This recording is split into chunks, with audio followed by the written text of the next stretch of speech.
Okay, so today I want to actually finally get to 1400. These episodes have been so short that I keep saying I'm going to do it like a few weeks ago.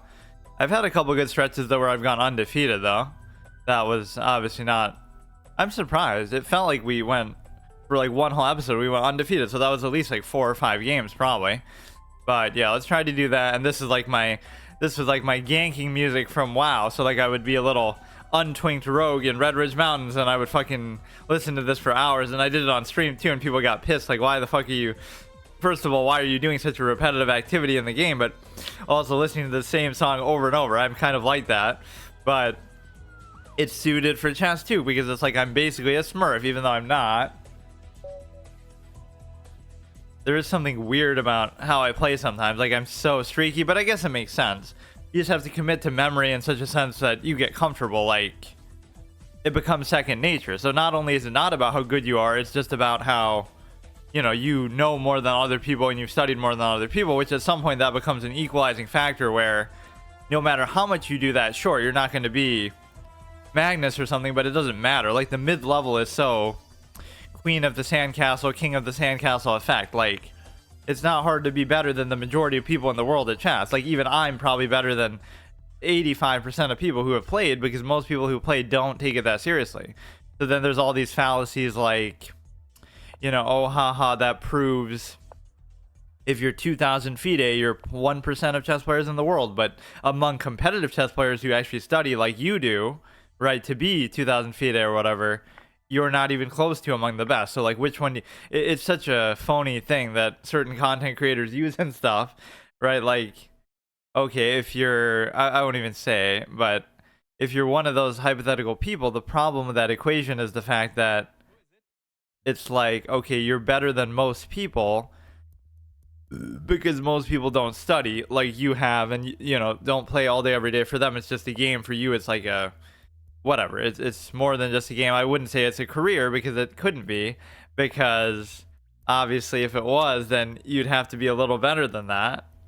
You're subverting even that standard. Like, so among people who play the game seriously, then where do you rank? And at that point, if you're not like at least a title player, 23, 2400, IM, GM, then it's kind of a low standard. Because yes, you'll say to anybody who criticizes you or holds that accountable, they'll be like, well, we're better than you, or we're better than most people, we're better than 99% of people. But those same 99% people, if they played and studied as much as you did, they would undeniably be just as good, or at least at least then it becomes a legitimate conversation. That's why I believe anybody can go into that mid-level, despite how much time it takes and how boring it might be and how much I hate the studying that would go along with it. You can still do it, but to an extent, and then at that point you can see who separates themselves. But I don't like that being sort of propped up there like it's the most meaningful thing in the world, like just being in the competitive space, period. Right? It's one thing, okay, I don't know, it just happens too much.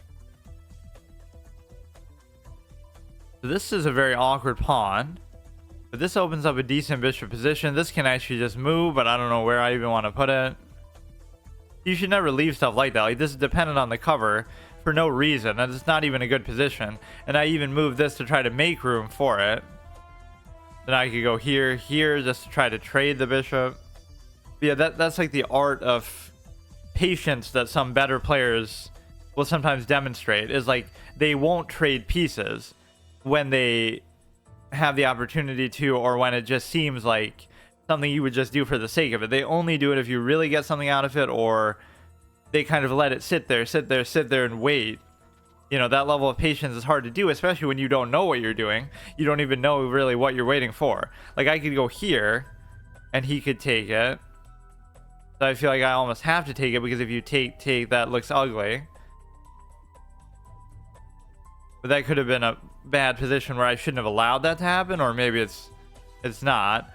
That's the whole problem too, even like with calculation and stuff, is like you don't know sometimes what you're even looking for, right? So then it can be a problem. Like, too much of your play is going to be reactive, like mine, where like I did that just so he can't open the king. So like that's a good logical move, but it's it's not what you should be doing, especially not as white, because as white, you should be the one taking the initiative, and I just can't play like that. Or whenever I have, it's like, you know, you do that so much. Like, let's say when I'm younger, I got away with doing it, or I would win a lot of games like that. But then eventually it gets to the point where you get punished for it, so then you just stop and lose confidence in doing it.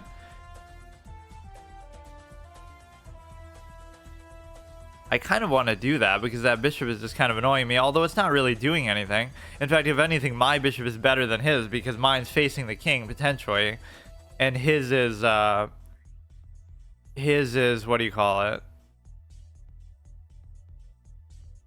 It is facing basically just an empty space on the other side of the board. So you have to think like this is a very defensive-minded bishop. The only purpose of this is to stop my diagonal going towards the king. It's not going to ever attack mine, or I guess it could, but it would be probably pretty difficult to do that. Now this I should be able to double take, but I can't take. But if I don't, it's going to become a passed pawn, so you almost don't even have a choice there. Or actually, you can just take, so he just messed up. Win by attrition when you can't win by anything else. And now you could even take this, although I might be getting a little bit greedy. Feel like I'm not doing anything. I'm not initiating anything, but he's just doing it himself. Let them, like, what is the saying? Don't interrupt your opponent when they're making a mistake or something.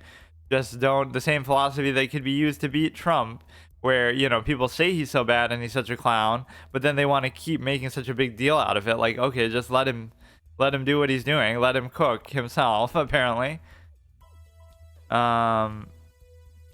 But no, it's like, yeah, that was so stupid. I did my first like just chatting stream in years, and it's like, let's see how long we can last without discussing religion or politics. And of course, we touched on both. But I don't even mind. It's just like, inevitably that happens. Somebody comes into chat who's asking all these questions related to that, so that's fine. That's where you can kind of use chat. Like, big streamers can just exploit chat for their content. They run out of good ideas themselves, so they just keep reading the funny ideas that people have in chat, whether it be for what to do or whether it be for, like, just, like, it could be, what do you call it? Even, like, the line, like, funny lines and stuff that they're saying, they just steal stuff from chat. So I can't do anything with the Darkster Bishop. Kind of an aimless position. Like, this pawn could be very strong. In fact, you should just load up and try to promote it. Right? That would be the logical thing to do, but of course you can't even do it. You could attack the bishop here, but you can't. I don't know. It's so awkward. I should almost do it like this, where I just block his. No, I don't know. Fuck. I can't put any cover there because it's all so constrained. You want to cover that. If I go here, it gets taken. Yeah, see, his bishop is being much more effective than I would have thought. This you can't, man. Yeah, everything just becomes so stagnant. He's double attacking that, but that doesn't even matter. And the reason why is because you would still trade the rook for the bishop. It would still be a -1 even with the pawn.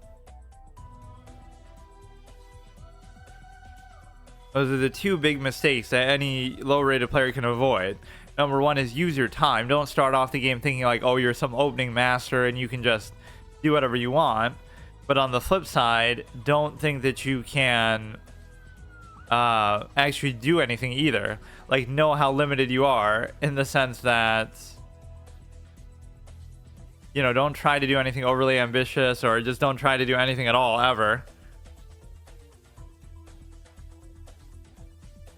Like, he could take, and then take, right? So we can see that, but will he?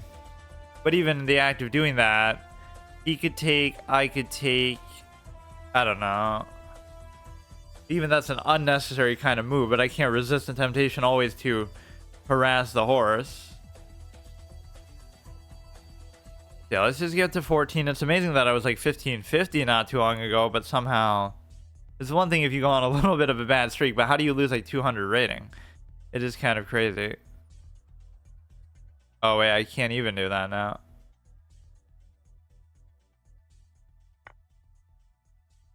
Like that's so dumb, dude. Like I'm just saying, as I'm doing it, I'm saying what he'll do about it. Maybe I get exactly what I want out of this, or maybe not.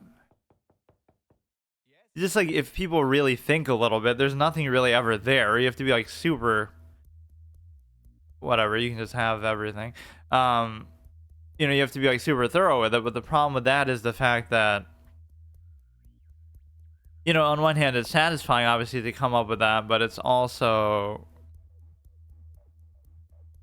becomes kind of monotonous at a point. So I'm giving up that one pawn, which is really dumb to do. That I don't even have to worry about. I should just move this back. It's like I gave up 2 pawns for no reason. Right, like, and I'm aware of it as I'm doing it, so I have some sort of problem where at some point during the course of a game I just lose interest or something.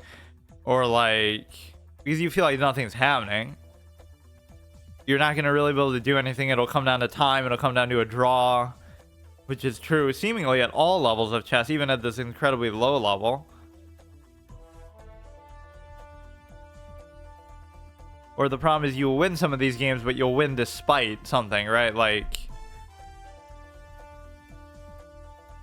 you'll win despite the fact that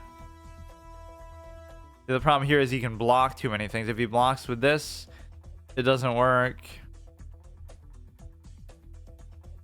So that pin would theoretically be possible.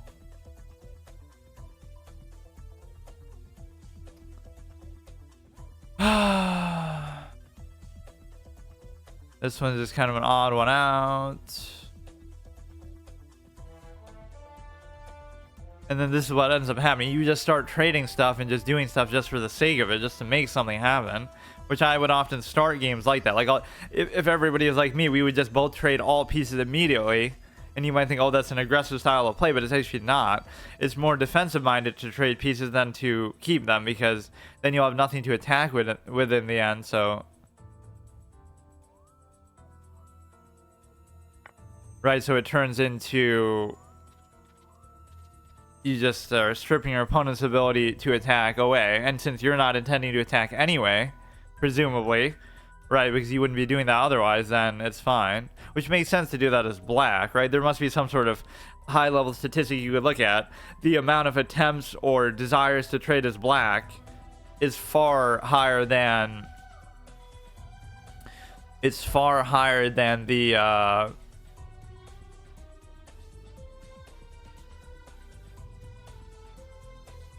It's far higher than the fucking as white, obviously.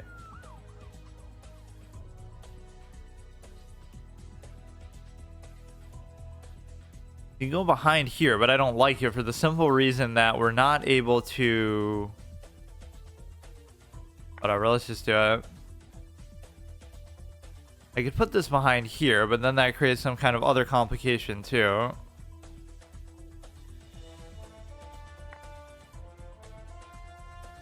Like you could theoretically unleash, but it's also like if you lose the cover here, you would lose the thing, so you shouldn't even do that.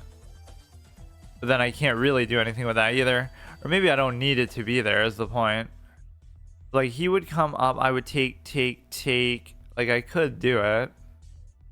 Now that's leaving that one pawn exposed. I think I made a lot of mistakes in the middle game here, but I'm usually aware of them because they're usually self-inflicted, because you could say everything in chess is self-inflicted. Or like I at least appreciate, like if you beat me in a game where it's like, wow, you did something that I would have never been able to see, but that only seems to happen when there are hundreds of ratings above you, right? And even then you can kind of make up for it with some sort of time, whatever, not even time odds, but just like, we are attacking that, but we can't really do anything with it. Can't do that either, so this ends up being kind of annoying. Like, could we cover this any which way? And I don't think I can.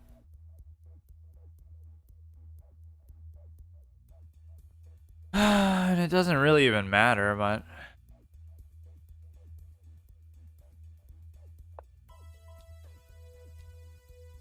he gives up the open file. He'll take that. If he takes it with the queen, no, I still can't do anything. The number one phrase that you would utter in chess, like you can't do anything, or there's nothing happening, or it's just kind of a waste of time. And that's what I hate. Like, people only see that at the high level. Like, oh, well, the majority of games end in draws because they're so good, right? But first of all, that's not very satisfying if you want to say, oh, I worked so hard to be so good just so I could draw the majority of my games, not win them. But beyond that, yeah, you'll win them along the way. But once you get to your peak, you know, it's going to be what it is. The thing is that...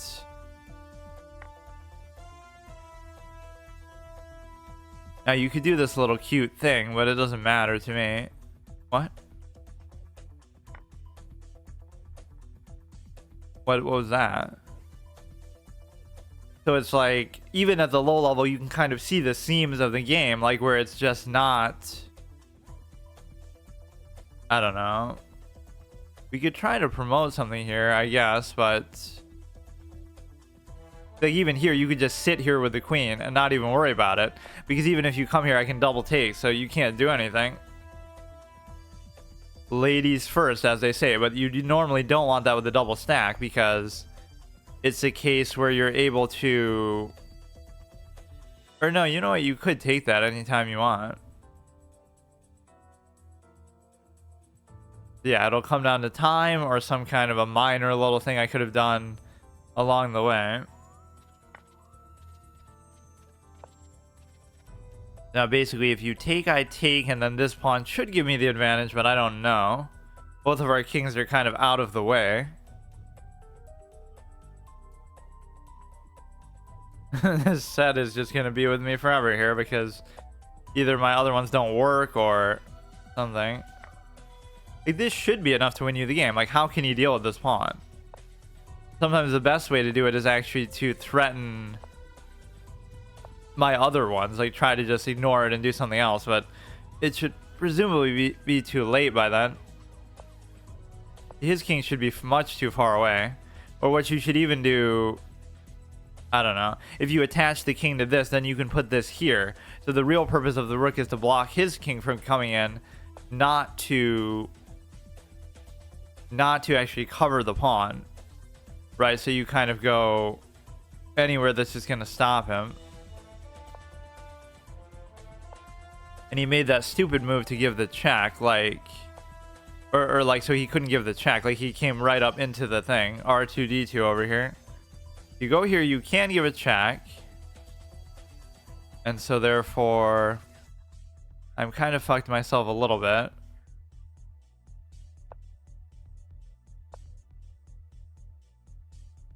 You almost have to do it in this way, which is not the best. So now you're in a position where his king shouldn't be able to do anything, but actually it still can. So I messed up the whole point, where I was even saying I should use the rook to block the king from coming in, but then he still comes in.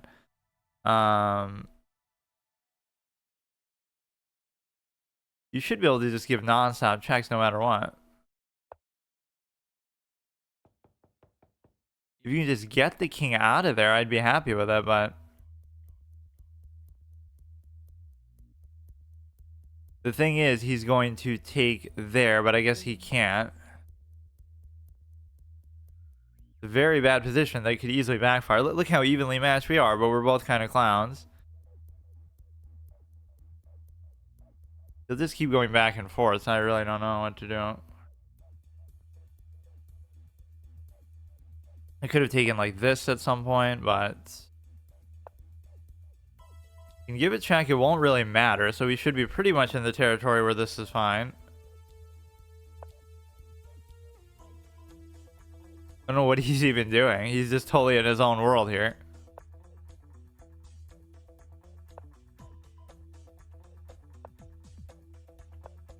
This might be actually faster. Just get rid of that shit. Which it might actually, in effect, is much slower, but... Like, more moves, but less thought. That's my style of play down to the T. Like, fucking the lazy gambit. 37 seconds. You know, here you would over promote just for the fact of, okay, whatever, just do this just to make it easier, not because you actually even want to do it.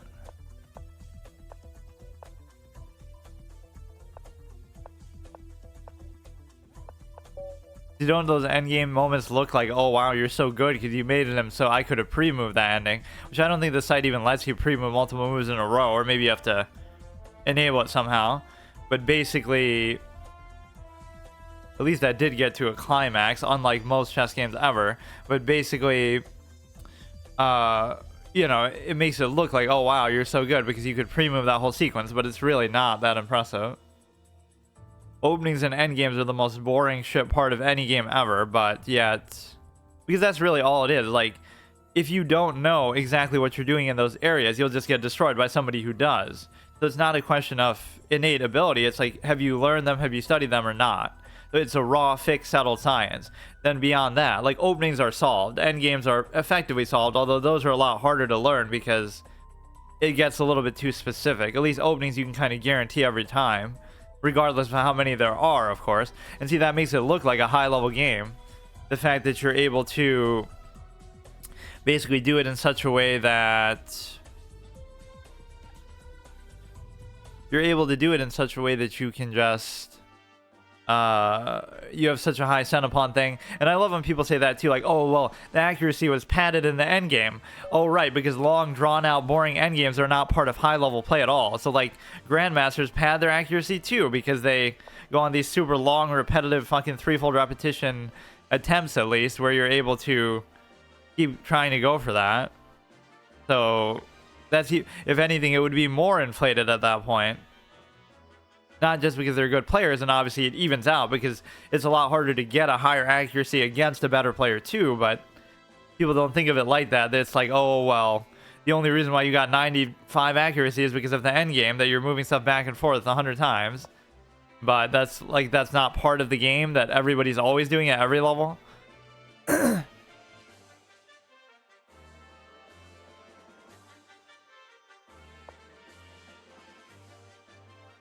Yeah, that's fine. He's not going to pose any threat of pinning this down, so that's okay.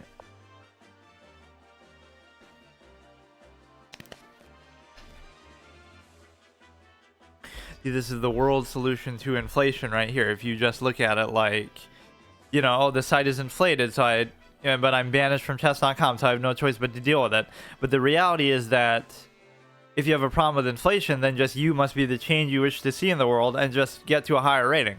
So if I wanted to be at 1500 on chess.com, I should just be at like 1800 on here, 17 or 18. So like, I shouldn't use that as an excuse for like why I'm not trying. It's like, it almost sounds like that sometimes, like, oh, these people are so bad, that's why I'm losing, because it's not interesting enough. It's just like the Hans Niemann effect. It's like, oh, I wanted a speed run, like something he said maybe about like why he cheated at one point. It's like, oh, these people are so bad, I just want to get to opponents at my level. Also, I'm gonna cheat to get there. Like, if you're so good, then just roll over everybody, speed run it. Or he'll use some dumb excuse like that, like, oh well, speed running isn't allowed on the website, so that's why I had to cheat to do it instead. Like, I don't know how that makes any sense. So that kind of gave him the optimal bishop pair there, but it might not be so optimal after all. And these are like all those cheeky threats that I talk about. And I used that word long before that other dude who kept... and even the meaning behind me saying it is different than what he's saying. It's like something very pointless, frivolous, right? You're doing it just to prove a point. Like, oh, I'll threaten his queen 10 times in a row and accomplish absolutely nothing in doing it just because I don't know what to do, and just because this pawn structure is actually horrible for my bishop position. That's the whole irony, too, of how much I hate knights. I always trash talk them. They're objectively flawed. Bishops are way better. But my style of play, because it's so defensive and it's so mucks up the board and stale, that it actually ends up favoring those kind of closed positions more, and it makes knights better in my game. So I always end up... Okay, his position is totally fucked up. But now you should always be able to make a move like this, because if you go here, I could take, he could take, I could still at least take something. This is going to be a nightmare game from the beginning. This is the problem, though. Everything is deliberate. Like, I'm deliberate. Oh, fuck. I'm deliberately losing a piece there, I guess. Okay, man. Like, yes, the bishops are better, but is it really worth it to do it like that?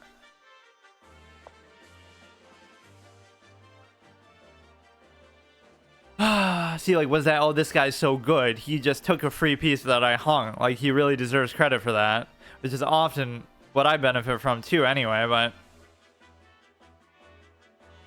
See, now you're gonna waste 20 minutes, all this time. Not that I can't win it back, but it's just annoying. For some reason, this game, I feel like just pushing the pawns very aggressively.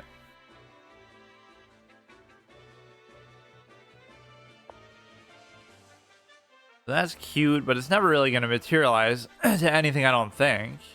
Unless you could somehow be targeting this, which I don't see how you could do. You know, he's up material, but he's not going to know how to use it, so that's the whole beauty of it. But yeah, you would have to, like, target this way. Right, which you can't do, you can't do. If you can get the knight to move, he could go maybe here with the queen somehow. There he'll attack the rook, and he'll also be threatening that, which is pretty cute, I must say.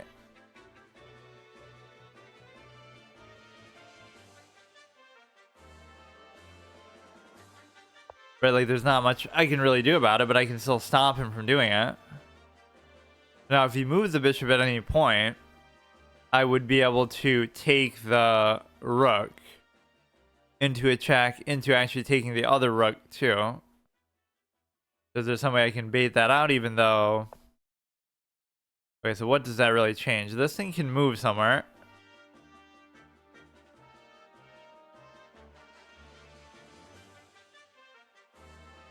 Probably want to keep it off a light square just for the sake of it, so I don't really see what that changes, though, still. You could go here and, like, attack the queen, which doesn't really actually matter that much. Oh, it would be like this. Now he's targeting the thing again, right? But it still doesn't matter because you go there, I go there, you go there, I go there. Or it's just kind of out of order, though. You'd be threatening it, but it still doesn't matter because you can just... Well, first of all, even if he goes there, he would go with the queen and then he'd sack the queen. If he goes there with anything else, I could just leave it there. Seems to be the point.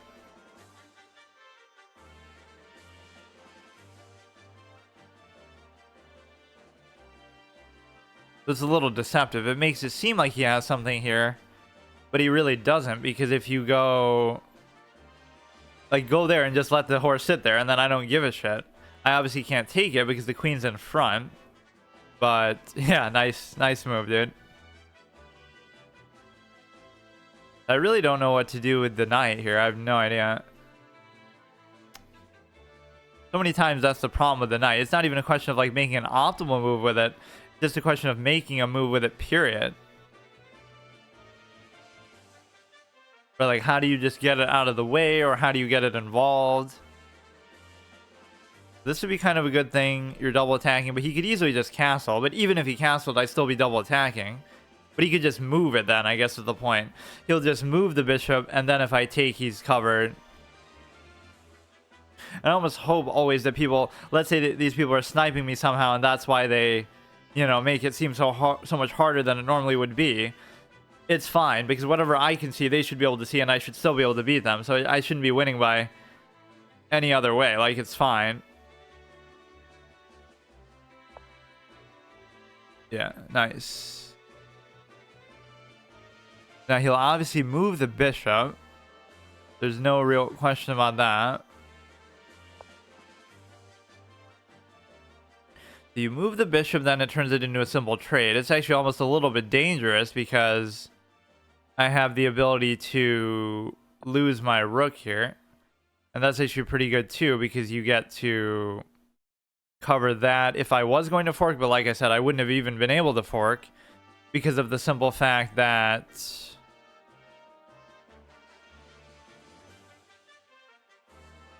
You could go like this and just hold off the open file. Right, so even if the bishop wants to get involved there, it's fine. Or maybe it's not. He would take, I would take, he would take, I would take. This is a very ugly position from my point of view, that he has like a lot of stuff just sitting there, and so you got to kind of bait a trade, but he's actually keeping it out of arm's length, almost like a good player would do, where, you know, you can't really even do anything.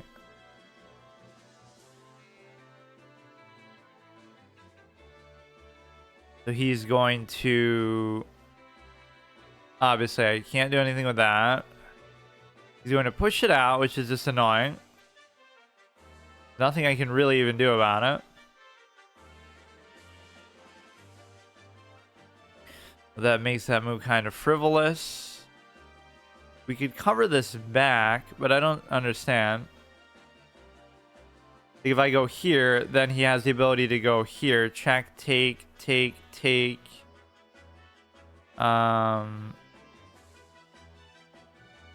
Let's go here, actually. So we're threatening the trade. And so therefore, you would have to do one or the other choice now. So if you decide to... Now, what if he brings the bishop here? That would be interesting. But then that kind of blocks his own... Or no, that's actually bad, because then take, take...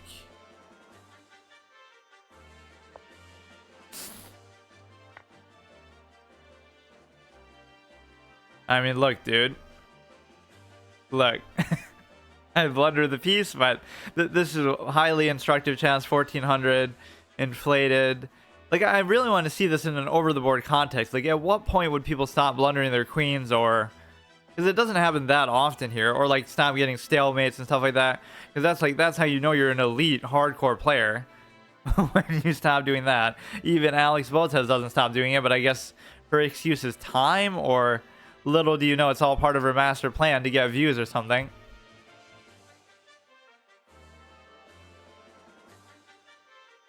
Fuck. I can understand that, but you don't think I blundered that one piece at the beginning by mistake too? Whatever random thing I did? That's the beauty of chess. If neither player makes a mistake, it'll always be a draw, because they're not good enough, if you're the same rating, to do anything above and beyond. But that's the most satisfying game. Like, if you 0 blunders, but you still win because you did some sort of brilliant moves or something. But arguably, that wouldn't even be possible because your opponent's not allowing it, because they're not making any mistakes to allow it. But there's still those kind of win by slow fire type of games where you're able to basically, you know, get these little incremental gains. You win even though you're even material, just because, oh, your position is so advanced and your pawns are good, or something like that. You're going to get a promotion eventually.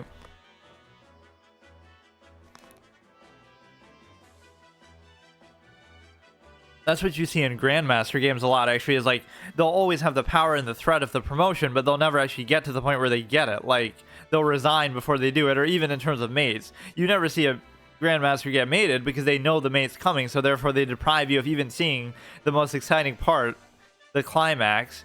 So chess is the ultimate cut game, where the majority of games are draws. Even when it's not a draw, it's over before you get to see the mate, because everybody's acts so smart, like, oh, I know it's coming and I don't want to just sit there and endure it.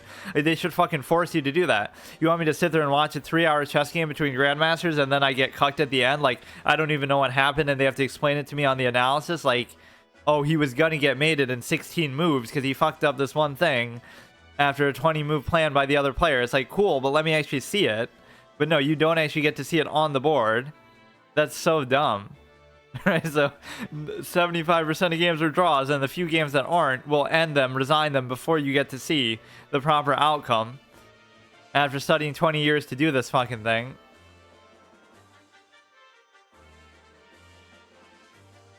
I just love that. Like, that's my like job application, or I'm gonna try to encourage people to play chess. Study a board game for 20 years with redundant, repetitive openings and end games, so that you can draw the majority of your games and make hardly any money. And even when you do lose games, you don't even get to see, win or lose games, you don't even get to see the proper outcome. Doesn't that make it sound like something you really want to do with your life?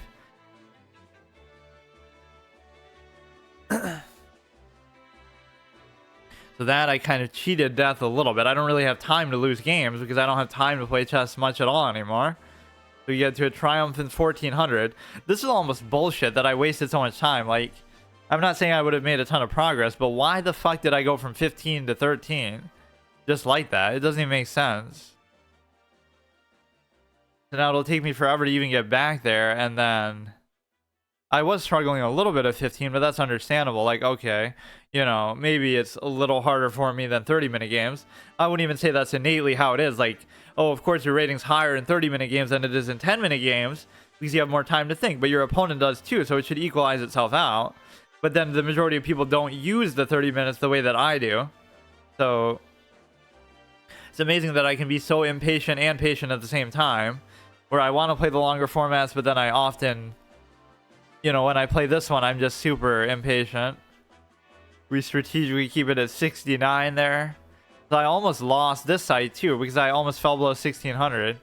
But clearly I was having like a winner's burnout type of moment, where like after completing the challenges on here, or whatever, it was more like loser's burnout because I just failed on chess.com, and then I almost tanked this one too. But then I saved it and went back up. Part of it, I think, was the provisional thing at the beginning. Like, when you first come back to playing in a long time, it gives you the provisional boost one way or another. So I lost a couple games, but they cost me a lot more than they normally would because of the simple fact that I hadn't used the site in a long time.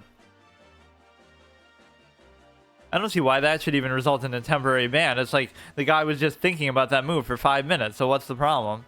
That never even bothers me, because it's like, if I'm going to win, I'm going to win. You can, you know, it could have taken that long naturally if you just played it out. I hate this thing that I was too lazy to change. The fucking little pawn looks out of proportion of it. Let's see. This one's also going to be padded, but actually it didn't go on long enough, so... Alright, so we should probably need 2 more wins to get to 14, which is not any big accomplishment. Let's see what... my highest was 1559, and that was in no way provisional, because that was actually just... Wait, October 3rd? But how? That must have been when I... Wait... October 3rd was when I had already failed my chess.com challenge and came back, so I must have gone on a good streak and then a terrible streak. Let's actually see. See, we went to 1541, whatever, 1559, and then you just tanked it like fucking crazy. 15 to 4. That's so dumb, dude. I'm not even saying there's that much difference between the two ratings. It's just more like,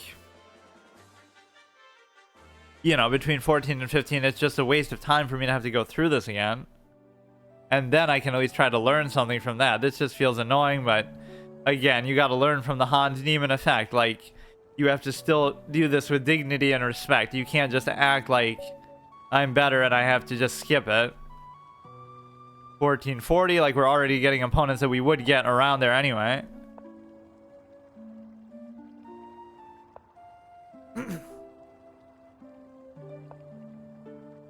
It's like, never think you're better than what you are, but actually you are, and actually your opponent, you know, it's not that you think you're better, it's that you think your opponents are just bad, which they also are.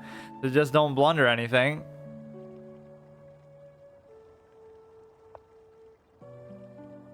Go ahead, cover this.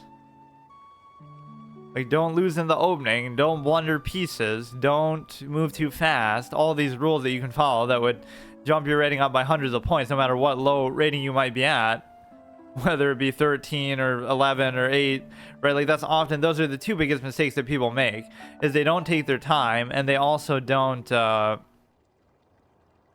know, if I let him take, it's awkward, because I guess you're supposed to take with this one, then. But even that doesn't make sense, because like we're setting up to do a bishop pair. So if he had done that, I wouldn't have known what to do with the bishop pair then. Or this is actually perfect, because you can just guarantee the take on the thing. This is the Scylla and Charybdis moment for the bishop. You're caught between a knight and a knight. A Chewbacca and a knight, just like fucking whatever. Like wherever you go, you're gonna get chomped.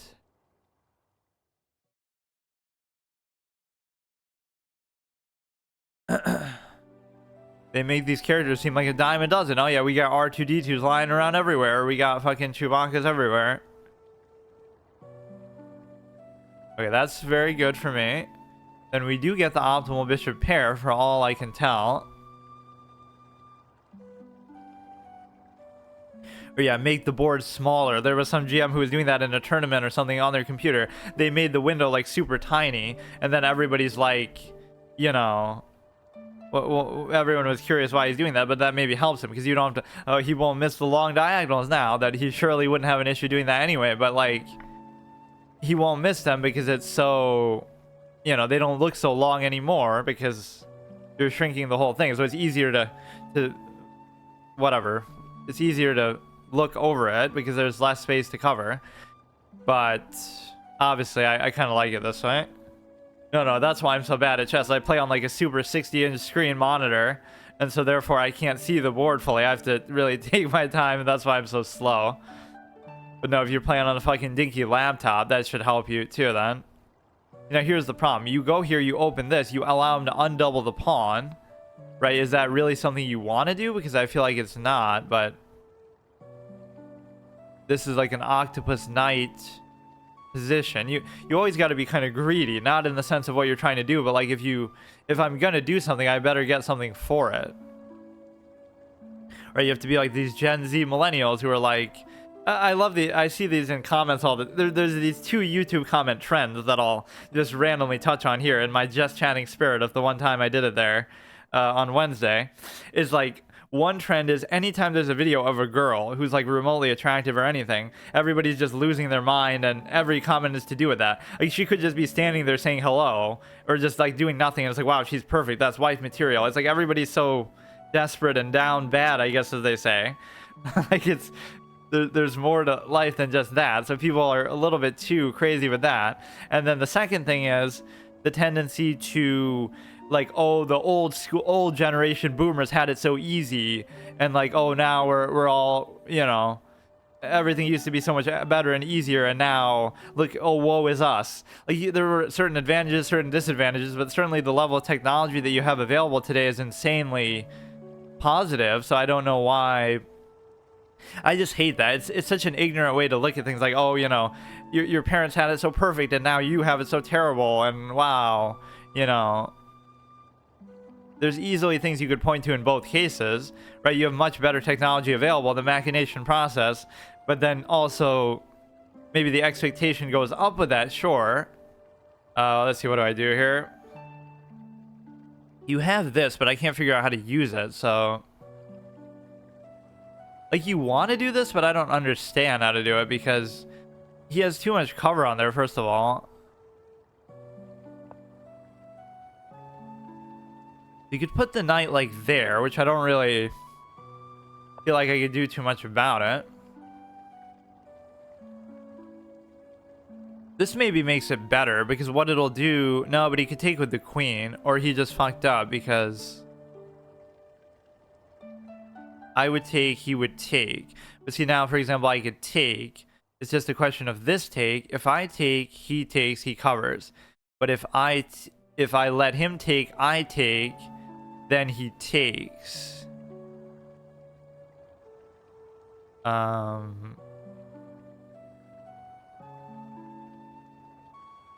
know what's actually interesting with that is the ability to do it here. Or no, I wouldn't have been able to take that even at all. If I go here, it addresses both problems because he would do it like, okay, he would take, I would take, then he can't take, then I can also still take. But he could also just seal it off, and that would kind of fuck me over too. Right?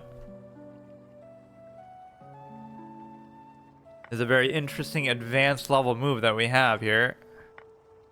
But he can still just take it. I don't get it. You really think a 1300 would blunder their queen just like that? But I kind of want to take it anyway. And then we take a pawn, and that clearly makes everything worth it. We want to keep the bishop out of arm's length here, where we're not able to actually do this. Like, don't let him take it. You can take the stinky horse if you want. Wait, how am I not up +1 from doing that? That doesn't even make any sense. Didn't I just win that pawn? When did he... What? 1-1. Oh, I didn't account for the fact that he would... Okay.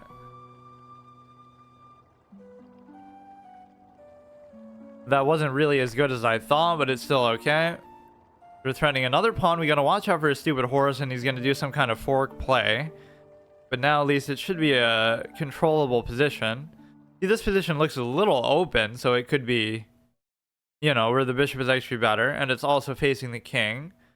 Very open file that he can't do a ton about. So that's the last thing you should do, is try to basically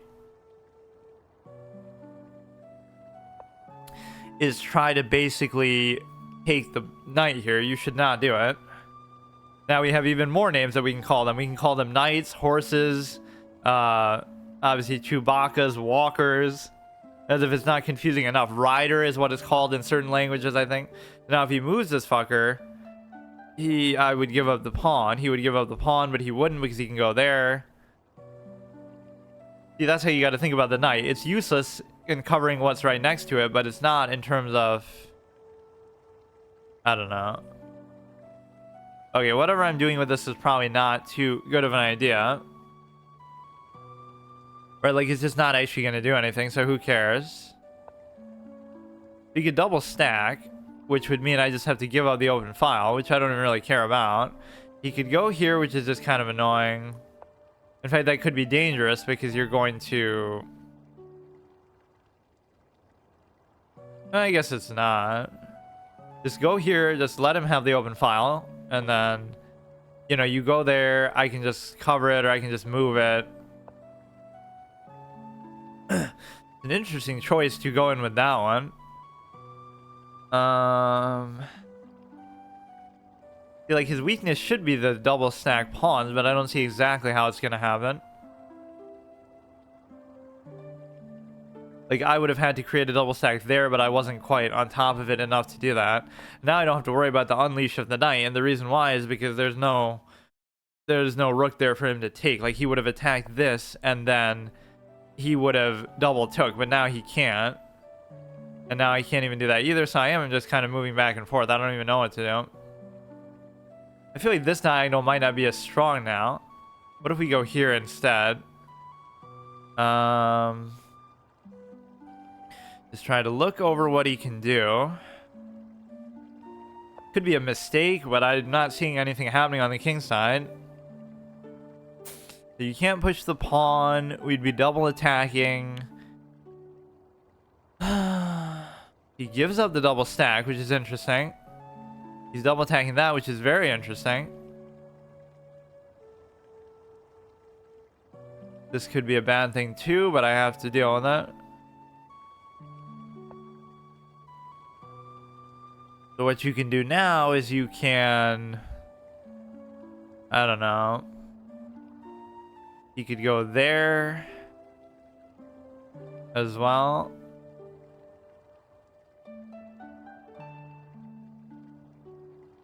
It does create a problem because if he goes there, I go here, he would take, I would take, he would take, I would still take. I guess I don't have a choice. He would take, I would take, he would take, I would still take.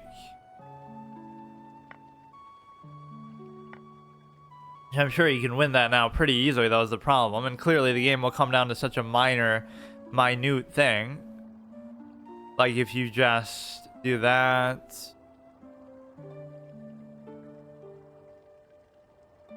There's going to be no possible way to cover it, so I think it's safe to say that moving the bishop there was not a good decision.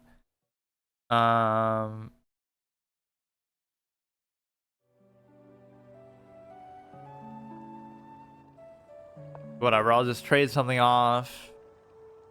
That has nothing to do with the position, really. It just puts the pressure. He would take, I would take. Then he would have to address this at least. And maybe in that time I could actually do something, but... that's sometimes the best way to deal with a threat, or if you fuck something off and let something slip, is to just threaten something of theirs. Right, like the best defense is a good offense. Just threaten something that they have to deal with, so then they'll be less likely to go after what you're doing. Look how hard I made this look, though. This is fucking 1300 chess. Like, what is going on? Like, you can have that one. That's fine, I guess. There's nothing I can do about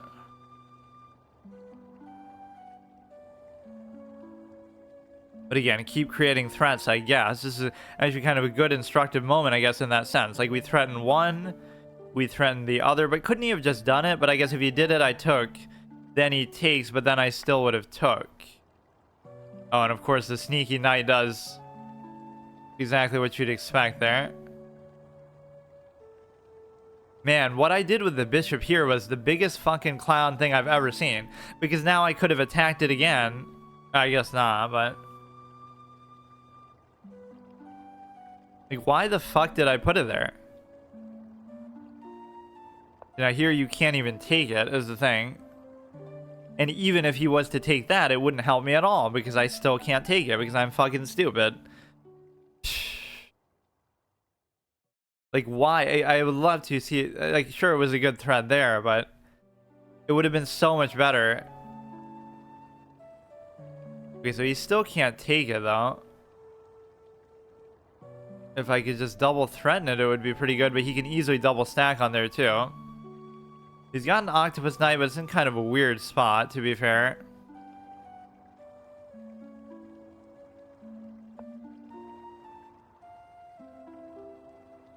At least this unleashes the thing in the other direction. So if you're able to basically... he'll double stack, I'll have to move it. But let's say I didn't move it. He could unleash it. Like, I'd be attacking, I would take, he would take, I would take, he would take. I would need to bring this there as well, which is a mistake. And as soon as he covers that, then this has to be covered as well.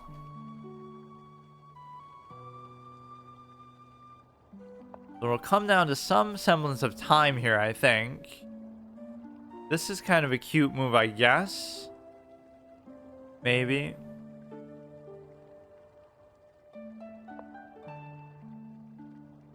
Or like now he could just take that too, so I'm very stupid.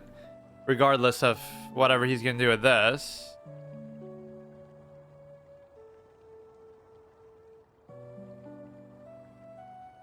Let's see.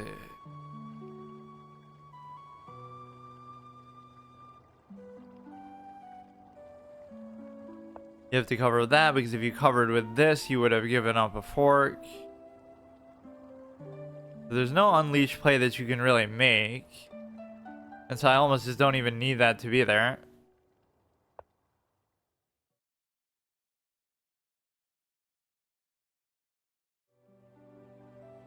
Go here so at least he can kind of attack everything. If he takes, I take, then he takes. It's worth it for him to do that. Wow. Because there's nothing really that impressive with that game, but it's just kind of the same old stale, stagnant thing that can happen in every single game that should probably end in a draw. But obviously, it didn't work. I mean, it might still, but it seems very unlikely that he would fuck this up. Unless the bishop can really get far better value than the knight, which it is kind of an open position where it's going to be touching way more squares, but it's not... I don't know, at least this you have to consider like a decent win by the guy, because it's like not... I didn't like just blunder a piece outright or something. It was more a little slow pace. So whatever you do here, you can just do this. You have like a whole bunch of cheeky threats that again don't really do anything, but maybe he'll fuck up and get the knight trapped. You have to hope he blunders something, or that he's just super slow, but that doesn't work for me because I'm even slower. Like, I wouldn't have any expectation of winning here, but I should at least...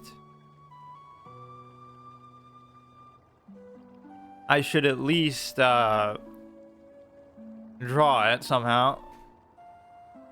He's +2, but it's more so the what the +2 is, right? Like, how he's able to have two connected passed pawns. There's going to be no way you can do anything about this. We can easily move it eventually.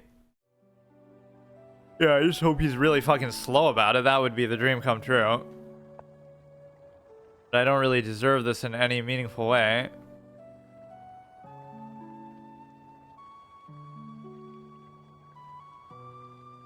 You can just keep attacking it with the knight, which is probably the cheeky, annoying thing he would do.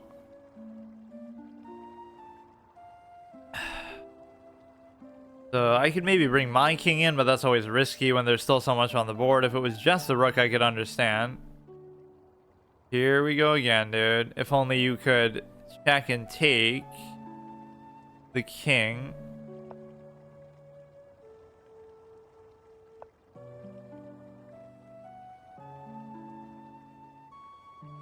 Like if you could somehow just, you know, you got him in the same line. If you go like that.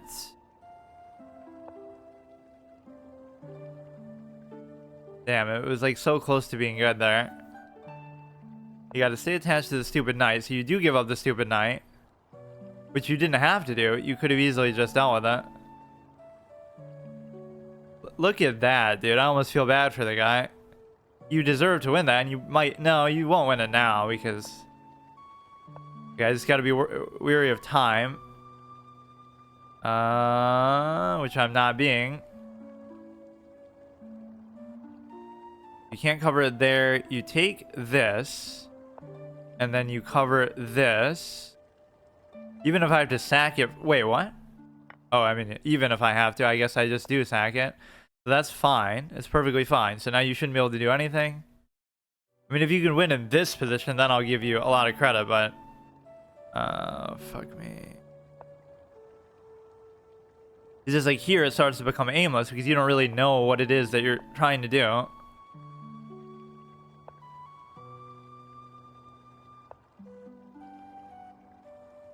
A lot of repetitive back and forth moves that shouldn't really amount to anything at all. I'm fine with it. I'm fine. Just box him out. I'd be very happy to take the draw because I didn't deserve this one at all. You can give it check, but it's okay.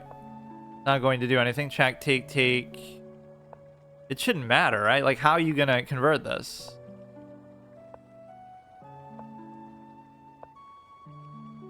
Uh-oh. But how? Uh-oh. How is this going to happen? You can't come in. Shouldn't he, like, just not be able to go there is the point? Like, you have to have that much faith.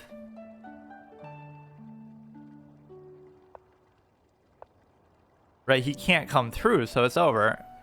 But I'm too slow, that's the problem. What? He didn't have to do that, did he?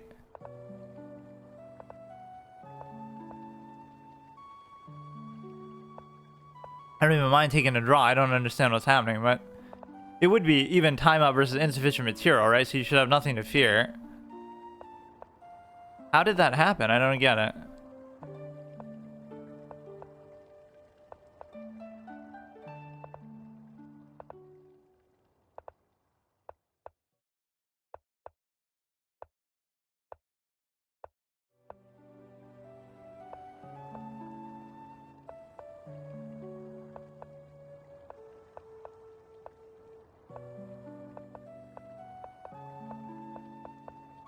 Whatever, dude. I could have even done it too, but I wasn't almost even trying to.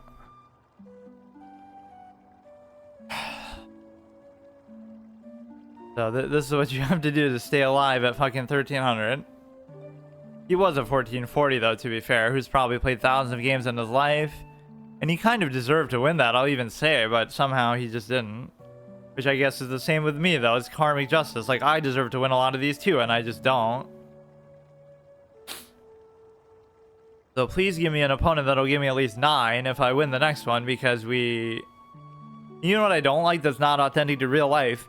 Ding Liren and Magnus Carlsen went on like these years-long win streaks. Like, oh, he hasn't lost a game in 2 years. But draws would count as part of that. Like, oh, he's hasn't lost. But here, if you go on a win streak and you get a draw, it interrupts the win streak, right? So it almost treats it like you lost. A draw should be either or. Like, it should still continue your streak. Because that's how it works even at the highest level, where they're able to basically... Holy shit, dude. This is what you get for having free stockfish, I guess. Let's just try to... ultimately... Holy fuck, dude. I'll be here all day. Just show me whatever crazy accuracy must be padded. Or that's when you'll be accused of cheating. Like, oh wow, your accuracy was 99, but it's just because we moved the same shit back and forth and whatever. Or at least you get the moral victory because you gained 1 rating and he lost 1 because he was higher than you. Okay, dude. All right. Are you serious right now? Yeah, my computer doesn't have enough cores to fucking do this shit. That's actually kind of lower than I would have thought. Okay, this should be the title game for 1400. Even if it's not, I don't think I have time for more than that. So I doubt it'll give me 9 here. Whatever, that's close enough. Just assuming that we're going to win, of course. Which I literally would have just won the last one too. I guess he was maybe choking on time too, but that was kind of unbelievable that we... You know, we didn't really deserve it. So I just didn't win on purpose because I knew that it wouldn't be right. Now that move kind of doesn't make sense, what I just did, because you want to put this here probably. I guess I was going for the pin idea a little bit.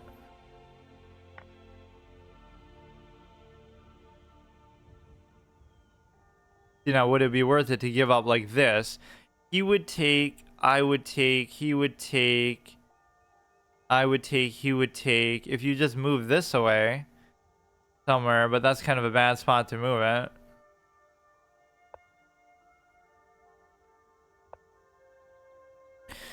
He's attacking there, which doesn't bother me too much.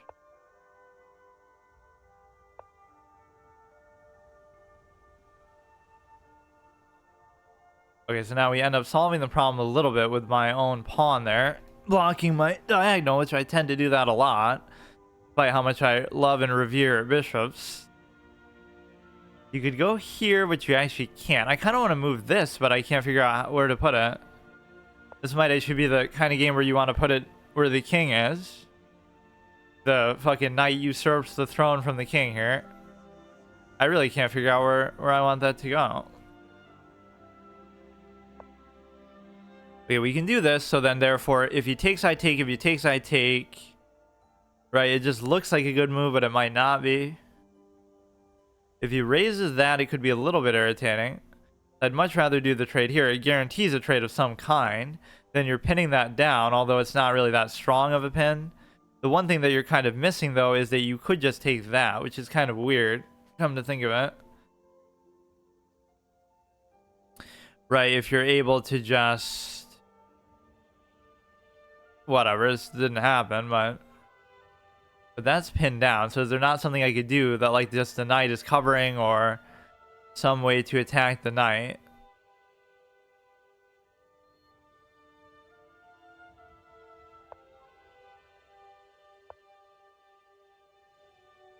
Yeah, he's gonna force my hand with the trade, although I arguably still didn't have to do it, really.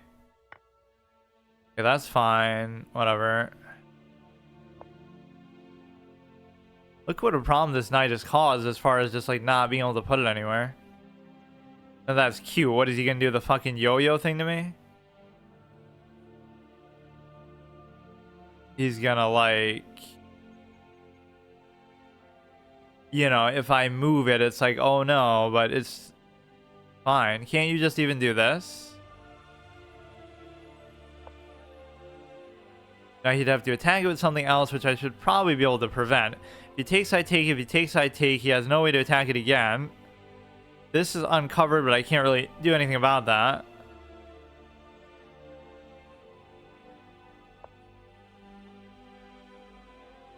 He's gonna try to do something here that's all cheeky. I could almost just let him do it. Like, I could take this, and then he could take this and check, but then he'd go there, and then I'd have to figure something else out.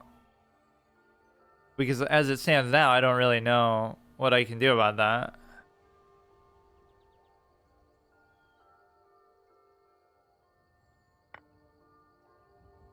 Seems like a bad idea, but I'll still do it.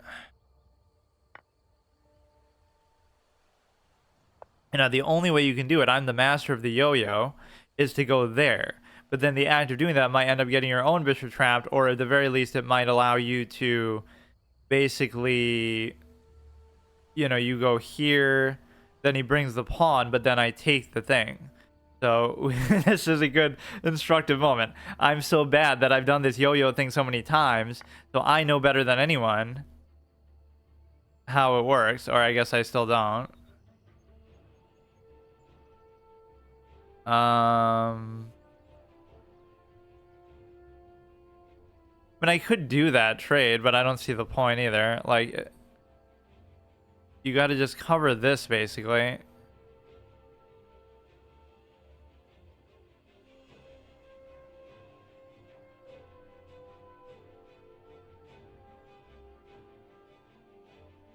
Like, look, if I go here, then where are his threats?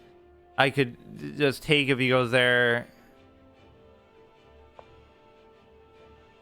Right, so the yo-yo at least should be bad here. It shouldn't work, despite the fact that you're able to still win the pawn there.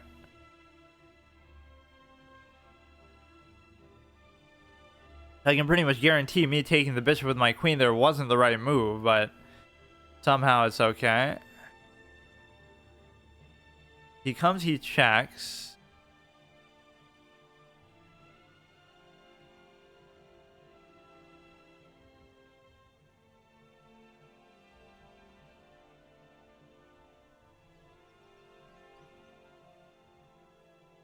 Wait a second.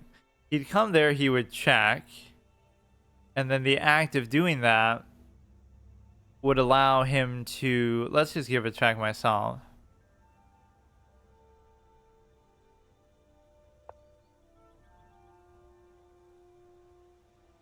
If he gives a check there, I can only go like there, which is not very good, or there, which is not very good. And then if I'm there, he could like go there or something. It's going to be bad no matter what.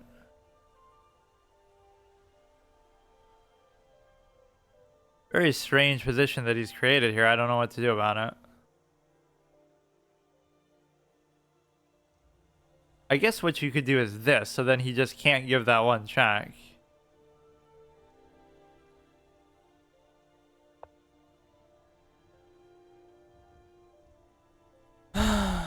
I can't even put the rook there per se. Let's see how many thousands of games this guy has played. 5,000. So this is not looking like a very good position for me, but I can figure it out. Covers that. He's threatening that.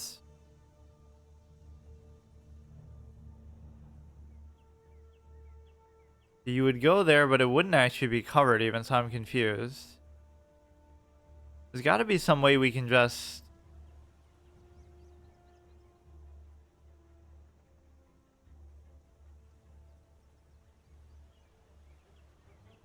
I don't see the significance, honestly, of that move. I don't get it.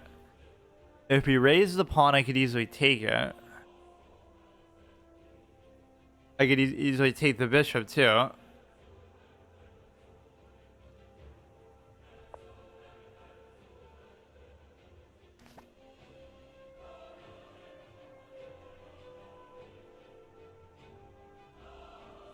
Oh, I guess the reasoning was that without that, if he had done that, I could have took this. So at least I understand the logic of his move now. It's still not over, though, I don't think. Or it is. Wait, how did he do that? Okay, that at least I genuinely didn't see. Wow, this is gonna take me like a month to do.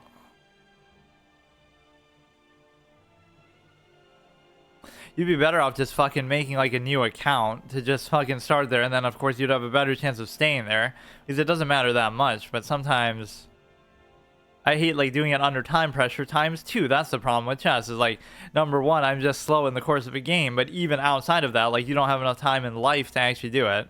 Or I should just open it up where I can just do it off stream, because it's not really fair to do it like this, but I always like to do it like this. It just fucking makes it take way longer, or you have such small amounts of time to do it.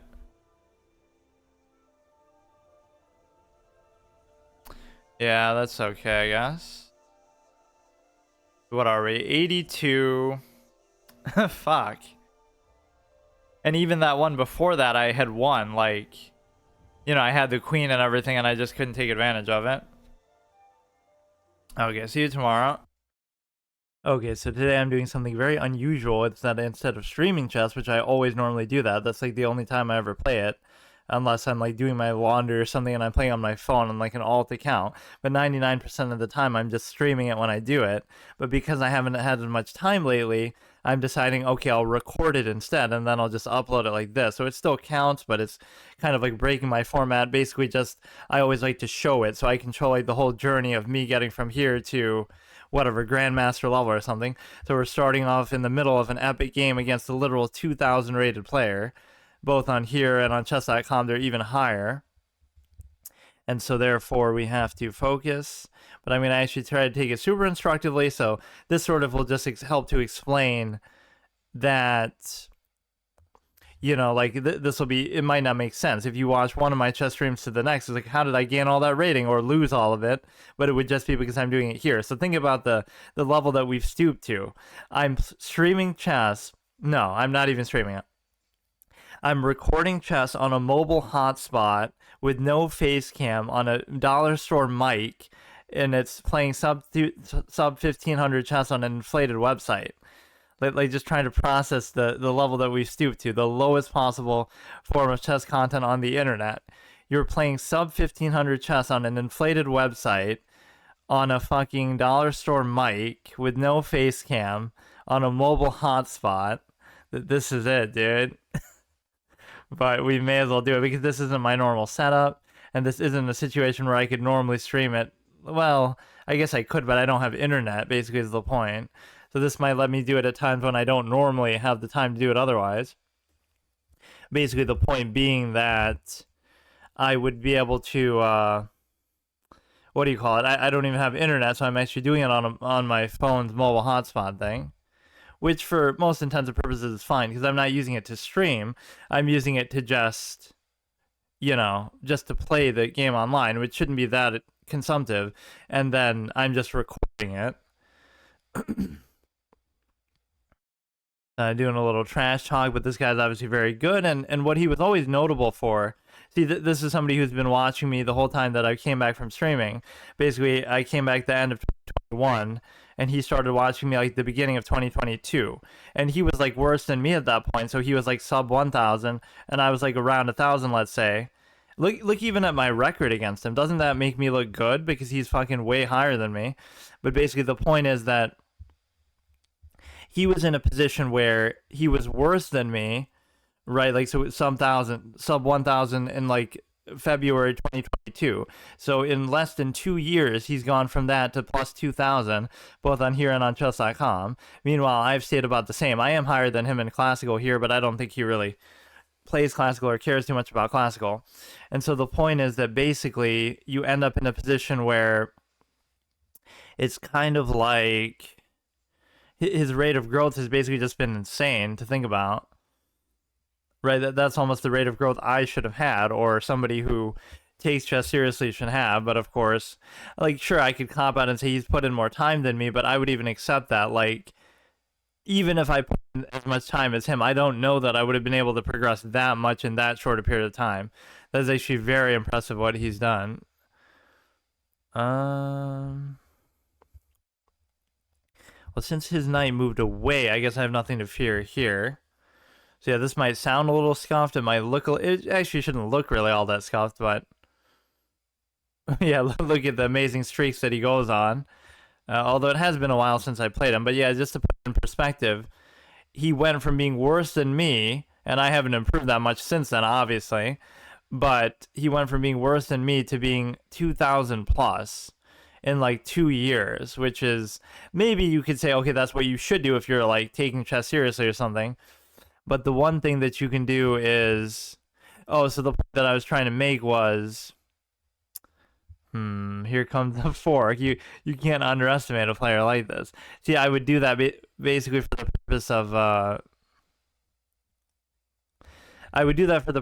basically trying to trade the knight for the bishop, but it doesn't work here because you're not able to actually you're not able to actually do it without getting forked, which maybe would have been okay too, because he would fork and then I would take, and then he would take one or the other. But I don't want to take too many risky plays here. But no, that's what I was trying to say. He's improved at an incredible rate. But even back then, his style of play was very defined, right? You can just tell. My style of play was very defensive, or whatever, uncertain, like doubting myself, and so I wouldn't like to do ambitious things. Whereas his style was very aggressive and overly attacking. So even whether he would win or lose and he wasn't playing at that high of a level, that's something that probably maintains through all of this time. So for example, you associate that with certain players like Judith Polgar or something, where they're just known for being offensive minded. So he's always had that mindset. So I know to play in such a way that, as if I need any excuse to do it anyway, because I normally do that, but I would basically be in a position where I would try to trade everything all the time, right? And if I did that, then I would feel very much safer against whatever crazy attacks he's sure to do. But classical is my format. The only thing I'm afraid of is if he does some crazy sack play, like he takes my pawn on h6 and then brings the queen or something. But he would always do these really cool attacking traps where, again, this was like 1,000 rated chess or sub 1,000 rated chess, but he would still do these very aggressive things. Sometimes they'd work, sometimes they wouldn't, but I like that definition of style. And I think that's the story a lot of really good chess players have, is like, even, they eventually become grandmasters and stuff like that, and they can do everything.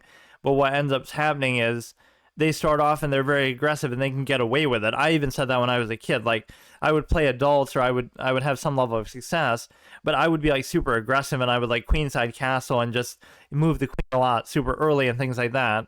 And it doesn't seem like that really works at any moderate level, but you can get away with it just because everybody's so bad. So that's what some really good players say too, is like, maybe Judith Polgar got from 1,000 to 2,000 just by being super aggressive and not worrying about it. And then eventually she had to learn other elements of the game, because if you... Okay. You could still do the fork, though. See, this is the problem. My dark square bishop is kind of screwing me over. So you could bring the thing here. I could just take it. I could pin the other one. It doesn't really matter, though. Okay. But you should do stuff like that, because this should cut down his attack substantially.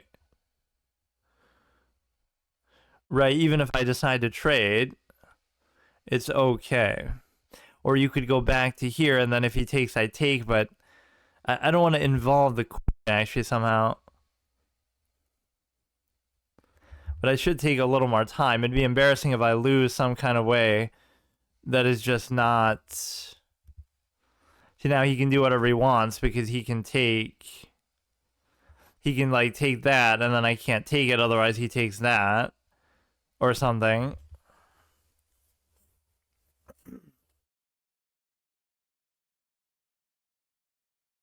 Yeah, that's definitely his specialty and area of expertise. This is quite the high level game that we're entering into doing this format with, too. Just whatever, this new... Yeah, see, I even saw it, man. Fucker.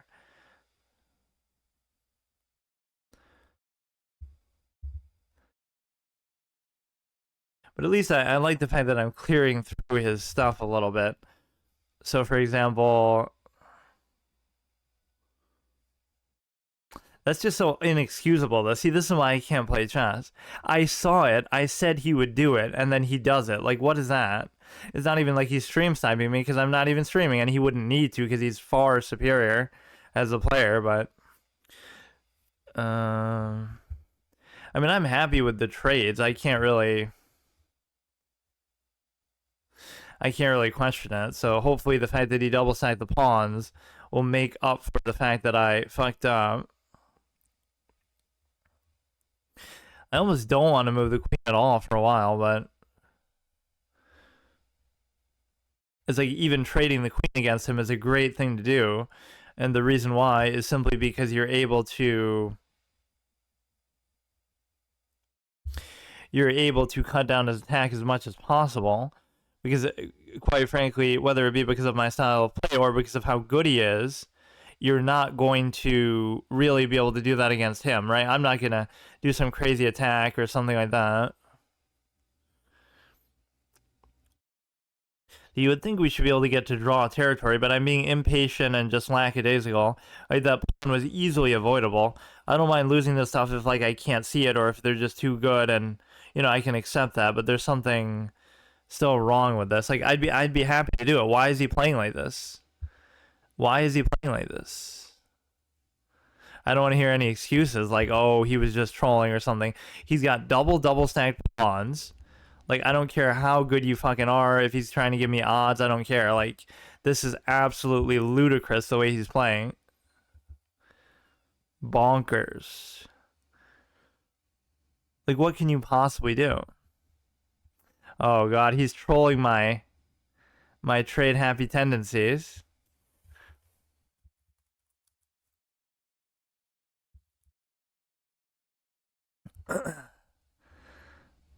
Now you might think, oh, that's because he's confident he's going to win. But what if I just really fucking slow pace it, and you're gonna have an idea for the end game now, or he's scared of me somehow, but I don't see it.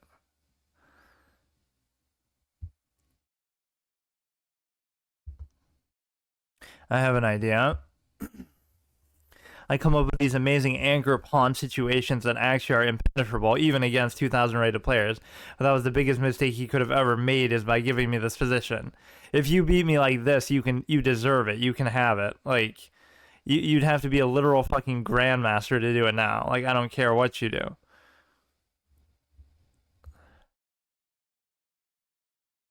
It's quite obvious what I'm trying to do. If I bring the pawn here, I put the thing here, and then you cover both with only one rook, and then the other rook is free to roam somewhere.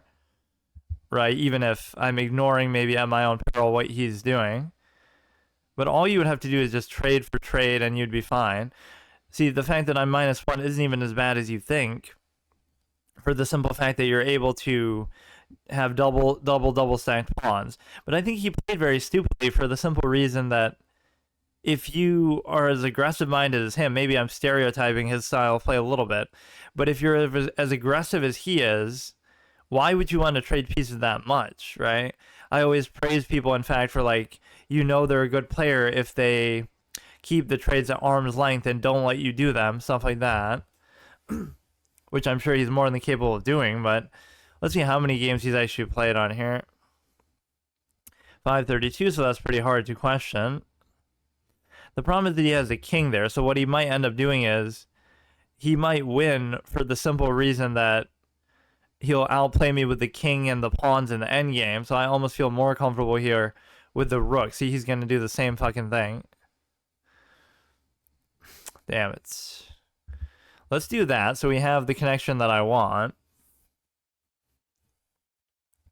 And now we're just kind of biding our time. Let's try to bring the king out a little bit.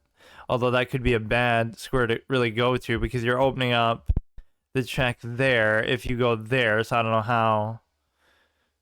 I don't know really what exactly to do with the king. See, I have all the time in the world to calculate, but I don't have the will to really do it.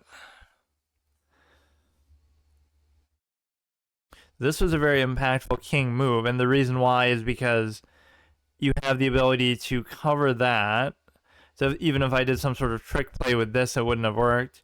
He comes there, I take. This is where his double stacked pawns could actually end up helping him a little bit, or I don't know. Like, I don't want to move my pawns at all, but I also don't know. Like, what if I just roam with one of these? Like, I don't care. I'm going to just start attacking his stuff. He's going to end up probably trapping it, though, is the problem.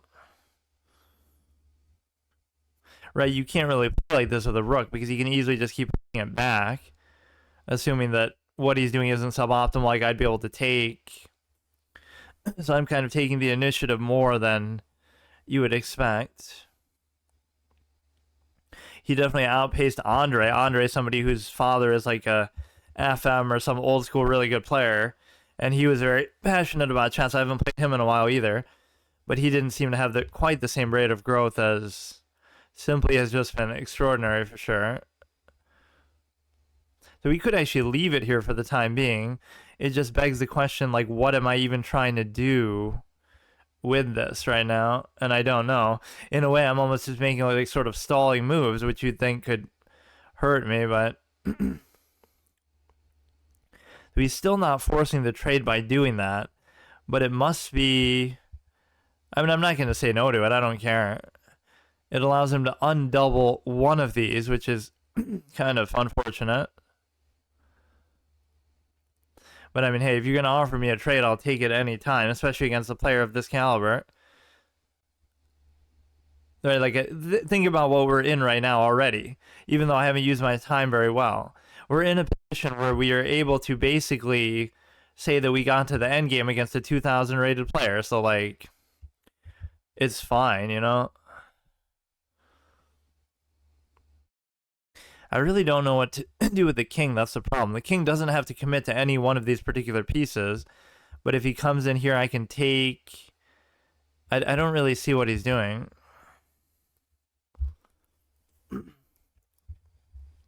I'm sort of just vacillating back and forth because I don't know what to do. He'll come here. I would take, he would take, I would take. That would still be okay with me. I really don't know. I hate doing this, but I don't have the will to really... He can't come through there, so it's going to be something that opens up later as a result. Like, I feel like this side is kind of more relevant, but I don't like the idea of going here because then you sort of... You give him a check opportunity. One of those cheeky checks that maybe doesn't do anything. So he can't do anything there, so I don't get it.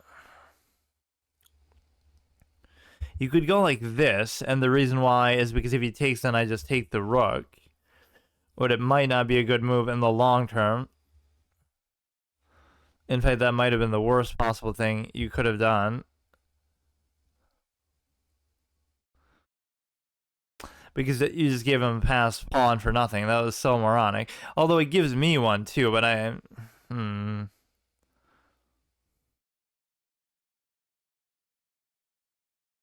What? Okay, now that I can't do. As much as I like to trade, I can't. He's going to destroy me in the endgame if I let that happen. But then again... Or you know what I could do? I could let him take. I could let him take and it would be fine, but I'm not going to give him a passed pawn in doing that. Now that's okay because you can't go in any further.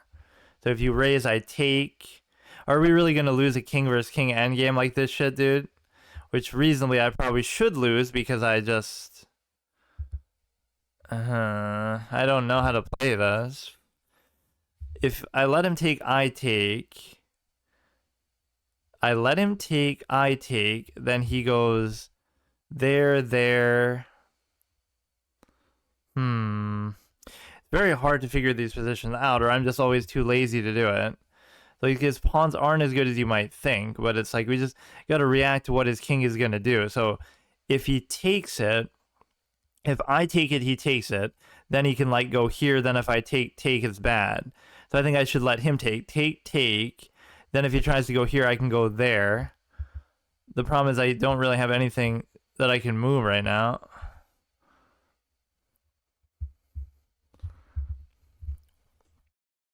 Seems like a bad idea because, like, you're kind of splitting your pawns, but it actually seems to make more sense now.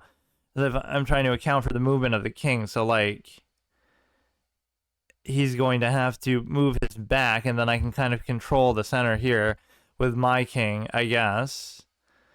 But then, I don't know.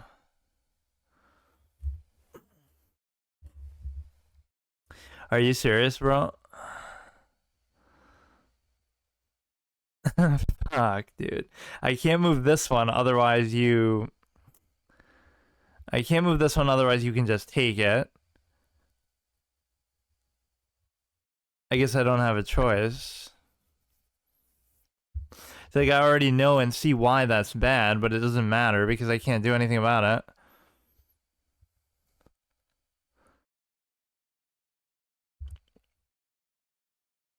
I won't let him go to that side.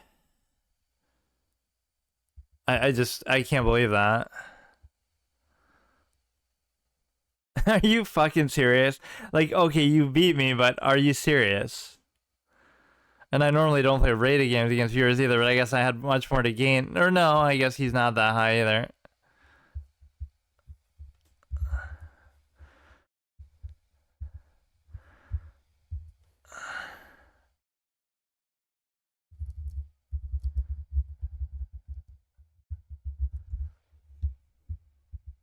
Like, that wasn't even that impressive, though. Like, did that really feel like a 2,000 rated player? Like, oh, come on. I could have easily done something better. So fucking stupid, man. Like, you don't need to be 2,000 to do that. Like, you can 1,500s could do this shit to me. Especially in a 30-minute game where I used less time than he did. But see, I went the distance. I got to an end game against the, and it basically was a rapid game for all intents and purposes, because I only used like 10, 12 minutes, like we both did, which is totally going against my whole principle of how I do things. Like, I must have played at a moderately good level then, that means, because what? Oh, that's bullshit. That hurts my that hurts my thing because I can't fall below 16, so that'll count towards it. So now I'm fucking closer to failing. Not that I should worry about that, but I haven't been playing classical, but I have to make sure I don't play rated games if I do that. We should almost just play a 10-minute game just to see. You know, it'd be fine.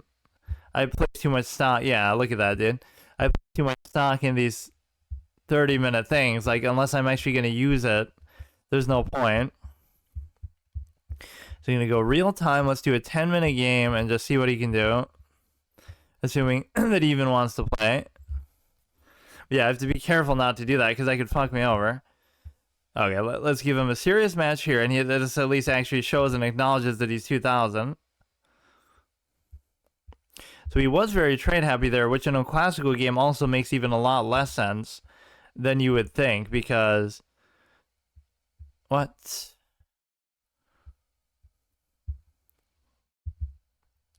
He takes, I take, he takes, I still take.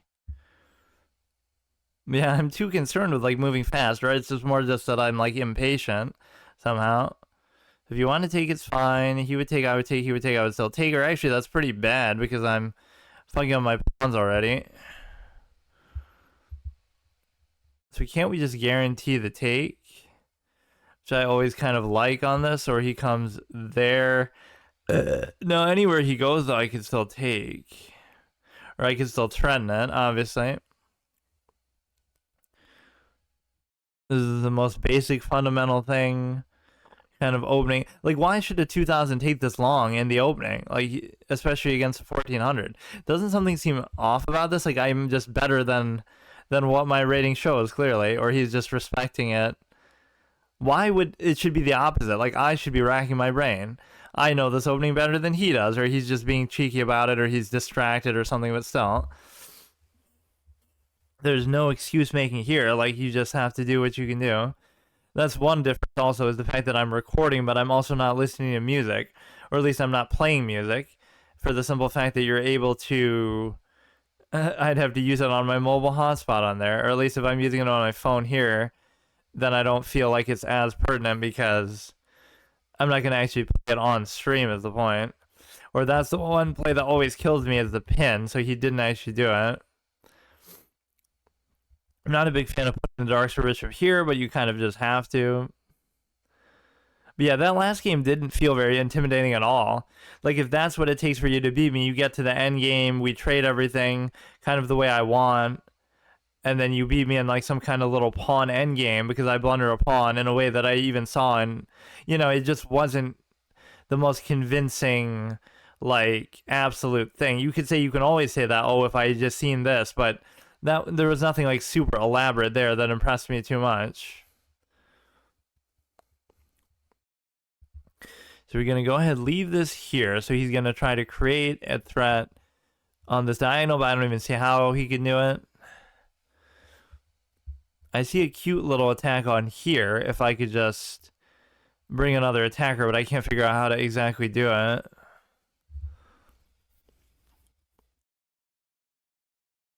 Like, what element of my game allows me to be even this comfortable against a 2,000 rated player? It must be that my calculation is really good or something. They call me the human calculator for a reason. So he's going to come up like this square is going to be potentially very weak. Though I don't fear this because he doesn't have the light square bishop even, so that diagonal isn't that strong. Yeah, something's weird with this picture. Why is he slower than me? He could just be showing the proper respect for the game. Maybe that's the difference. He's 2,000 and I'm 1,400 because he actually takes his time and I don't, but I don't understand. I'm just way too impatient, even though I also am a fan of the classical and longer format, so it's kind of confusing. I don't know what exactly I was doing with this pawn structure. It goes against my whole idea of having... He really doesn't seem to fear double stacked pawns at all, because he just feels confident that he can deal with them and stuff like that, but... Alright, so after this I'll take a break, but then I'll come back and actually play maybe some rated ones or something. This is kind of cool because I can do it just kind of whenever I want, but it is going to be the pinnacle of scuff for various reasons that I mentioned. But this sort of shows you on one hand the level that we've stooped to, but also the way that chess kind of works in a way that's not fun or a way that's kind of just dumb because... Like, you shouldn't have to do this. You shouldn't have to commit so much time and effort to it. I actually don't know what his whole play here is. He'll raise this. I would take, he would take.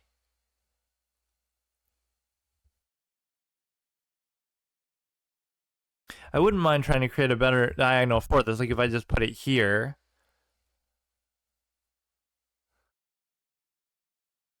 And the speed with which they make a move like that kind of shows you, I guess, how good it is. But it's only to take a bishop, so it's not the end of the world. It's fine with me. Now you can bring the knight in, maybe more unabated in a way that could be good. Like, I would take, he would take, and then I can't take, so therefore he can, like, force some kind of undesirable pawn movement. So the cool thing here is he can't actually take, so that's the interesting thing about this. If he takes, I could just take. But then it'll turn into something bad where he goes there and then I can't cover the thing or something. Now this is bad because it gives him pass pawn potential, but also it doesn't because he's not going to actually be able to raise it there, but these are kind of risky plays that I'm making that I don't need to do. I would take, he would take, I would take, he would take, I would take, and then he would unleash, and then I can't do anything because...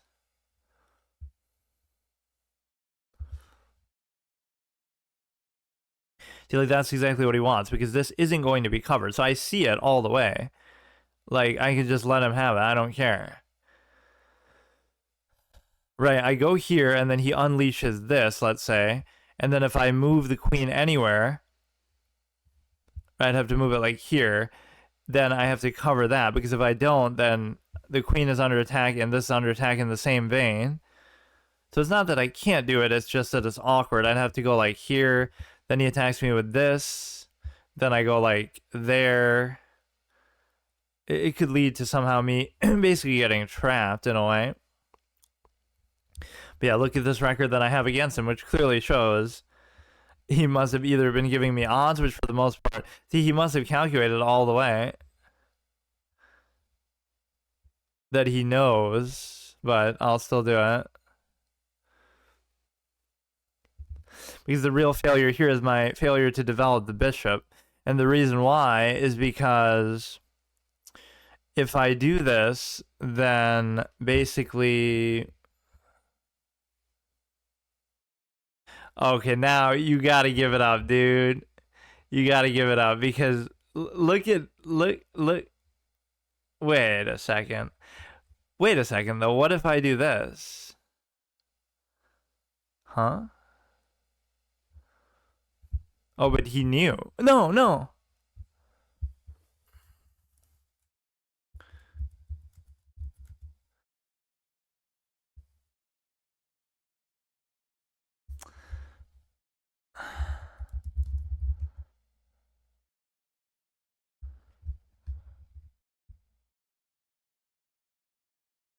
That's not even fucking fair, though. That's bullshit. That's so fucking stupid. You can't count that because I was actually in a great spot. What happened? So I misclicked that because all I had to do was take the rook, and then I could also take, or whatever, he'd be in check, so I could also take the thing. That's totally fucking invalid. Look at the way that he's beating me, man. This is so unfair. Wow, so impressive.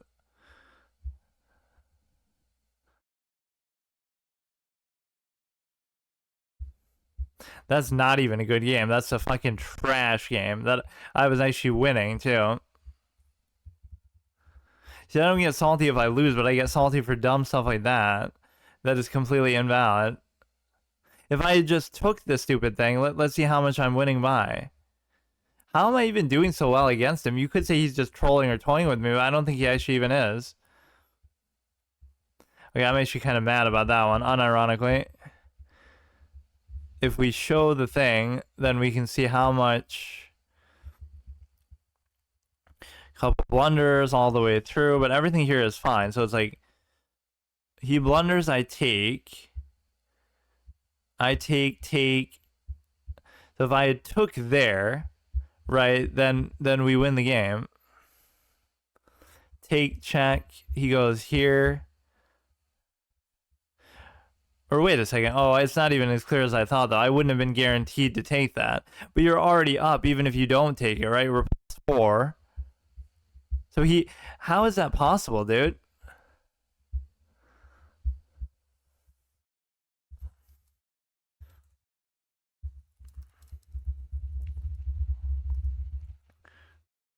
Yeah, that was kind of scary. Like, you really think you can get away with playing that way against See, that's where I kind of fold too mentally. Like, yeah, he's 2000, but I just beat him, basically. I literally just beat a 2000 player. That was a winning position no matter how bad I am at that point. I don't know what to say, man. I'm just like I'm like Ding Liren. I learned from the world chess champion, fucking choke artist extraordinaire. Okay, he wants another one. I get to play as white, only fitting, although I don't take advantage of it because I am too slow. Or, not slow, I'm too, well, that's one issue, but I'm too non-aggressive. You would think he'd be a master of openings, but maybe I'm better at openings than I realize or give myself credit for the simple fact that I guess what it comes down to is that whatever, I'm so reactive, so I'll just trade everything, and it's even more of an incentive now than you would normally have. Because my normal incentive isn't because my opponent's better than me, it's because I'm not the attacking type of player, but now it's a combination of both. I'm not the attacking type, but even if I was, I wouldn't be able to take advantage of the fact that, you know, he's too good to let that sort of thing happen, basically. It's so ironic that I always used to queenside castle as a kid, and it would fuck with everybody's mind because they're not used to it, because it's not good, or it just wasn't super common for anybody to do it. Even people who are like supposedly experienced with it, or just they were passionate about it. And they're like, why the fuck do you keep doing that? Or they would consider it almost like a cheese, like it's not. Well, they wouldn't say that because I was just a kid, so they wouldn't use such vulgar, profane words, but it feels weird actually not streaming. I guess we're effectively doing the same thing. So he could basically pin this down, but it doesn't matter because he can still just castle. But no, he would do all these funky things too, like he wouldn't kingside castle, or he would deliberately open his castle for various reasons and things like that. So trading is a perfectly acceptable pursuit. One of my big mistakes maybe in the last game was the simple idea that we didn't actually take advantage of the fact that we didn't actually develop the light square bishop, because I had done that, it would have removed one of the main threats that we were dealing with. That ended up actually doing me in, or am I maybe misremembering something? That maybe was the first game, I don't know. But no, he had actually won that last game. not even giving myself too much credit, like, oh, that I'd be able to finish that off and win in the end game. But I would have actually been like +4 if I actually didn't fucking misclick. So we're playing on a laptop using a fucking dollar store mic, using a scuff setup, using a mobile hotspot. This is the kind of shit that we're doing. Can you think of any other worse way to play fucking chess? So this is good because you get a cute little thing with the diagonal, which you can probably seal off pretty easily, so I'm not sure if it's even worth it. But see, that was a sequence of boneheaded plays that I made because we're not developing the piece that we actually have here. But I'm trying to develop it in such a cutesy, artful, perfect way that I can just, you know. This was one of the just chatting things I guess I forgot to mention the other day, the art of tipping. There's 2 points about tipping. I don't know why I just suddenly thought of this. On one hand, tipping shouldn't exist because what it does is it creates this like sort of weird thing. It's like some other expectation. Like if they give you good service, they should have done that anyway. Or if they don't, you know, that should speak for itself. So it shouldn't be some incentive that, oh, they're only doing it because they want a tip or something like that. But on the flip side, if an employer actually properly pays their employees like a fixed livable wage, then why would they need to be tipped in the first place? So it's almost like guilting the customer. We're going to charge you whatever we charge you for our food and for our services. That should include, like any other business, it should include the amount that you know, that should be part of it. How can I explain it? Like we're including in our cost the expense of our materials, our labor, everything should be included in there. And so therefore, like any other business, right? If you go to a grocery store, the labor is included in the price of the products that you're paying for, presumably, right? So that only makes sense. So in a restaurant, they take advantage of that. Oh, we're paying you for the labor, but then we're not paying the labor because we expect you to tip instead. It was just a dirty way to try to guilt trip you somehow into saying, oh, well, it's okay to actually do it because, you know, you're a bad person somehow for not tipping rather than actually that they're a bad employer for not paying them a proper amount in the first place, right? Such that such a thing would be needed. So it's superfluous. It's superfluous at best, but it's also kind of almost evil at worst because you're trying to make people feel bad for doing something that they shouldn't have to do in the first place. So if you want to do it, that's one thing, but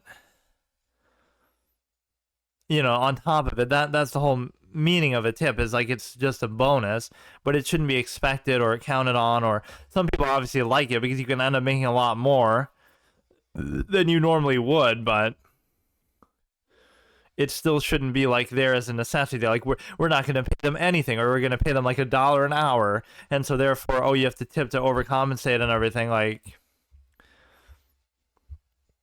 so we lose that diagonal. We have a bit of a nightmare position, and it's never actually worth it to have 2 knights in a game of chess, like ever. Whether at the beginning, at the end, it's just never beneficial, and you never see any synergies or anything between them. But he's much slower than me, which is actually incomprehensible. I don't understand. It makes no sense. I could explain why I'm so bad and why I do so bad, is that I'm not patient enough. But I don't know.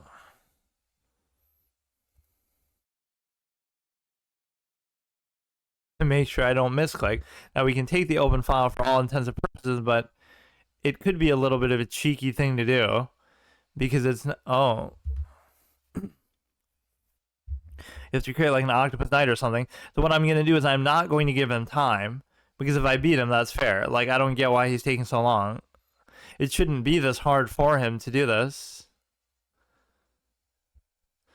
Like, I could go here, which is cute, but the problem with it is that you can't actually do anything because you could cover it with this, but then that's going too overly ambitious to kind of fuck up my pawn structure.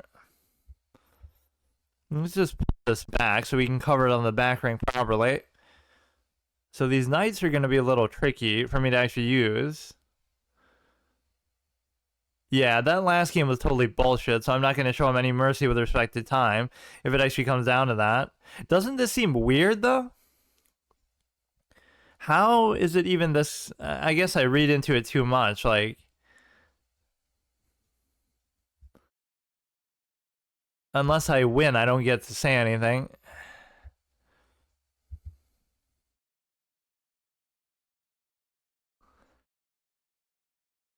I don't know exactly what he's going to try to do here, so as long as I don't blunder anything, as long as I don't take too long, but I don't think that was even the issue. Like, I have 7 minutes to think about this, so it should lead to me coming up with some crazy, amazing ideas, but I just don't have the will to really do that.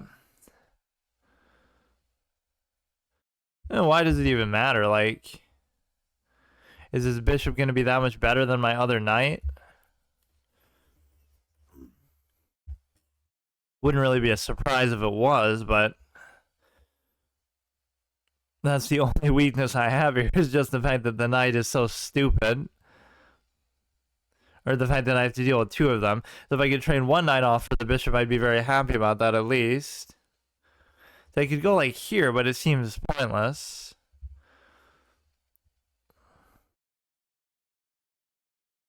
Could turn it into a weak link move for sure, I bet.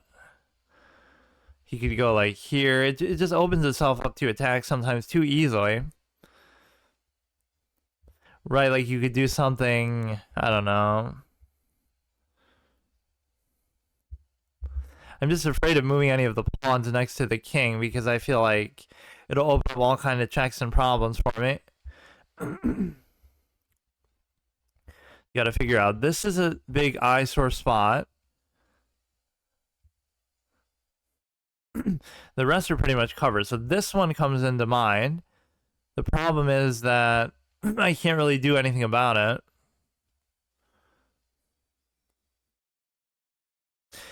it. So if you could move this knight somewhere here, that would be excellent because, you know, I actually get involved, but I can't figure out how to exactly do that. He goes here and he just lets it sit there, is probably my assumption. You know what's funny with that Path of Exile video that I keep talking about because so many people chat all over it is that people are complaining about being like burping and all these kind of random things. It's like they'll go to any extent to criticize it because of my core criticism of the genre. They don't do that in any other video. Like, actually, I'm pretty happy with that because just trading in general, I guess, but double stacking pawns, although they were already double stacked, to be fair. So what could he do here with this bishop? I would stand to assume that my thing is actually better here, my knight, but I don't know. Go here, attack the queen in some kind of a cheeky maneuver, but I don't see a follow-up play that's really too good. Okay, alright. Dude.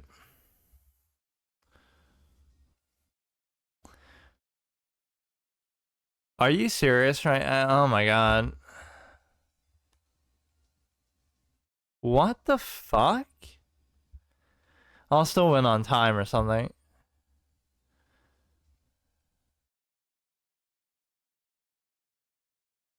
What is going on?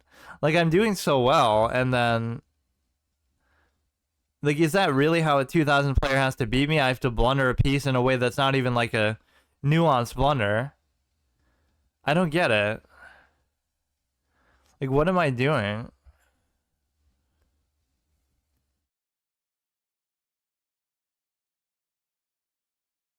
If you take, I take... I don't know which is really better there, like which one to go to. I'll end up doing something stupid that way too, I bet.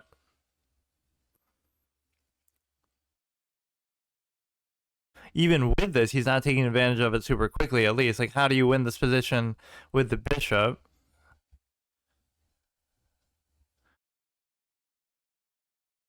With the extra bishop, you know, you would take there, take there. It's like, so what? I still don't get it. He'll move the pawn there at some point. He can't really force the trade, so I don't understand.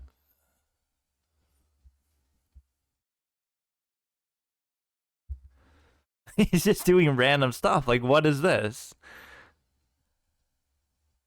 The fuck? We can get a threefold repetition. I'd be fine with that. He's the one who has the advantage, not me. I don't understand him. He could just leave his queen there, but I can keep going back and forth too.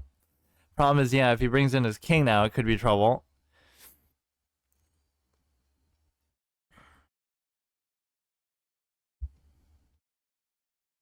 He takes, I take.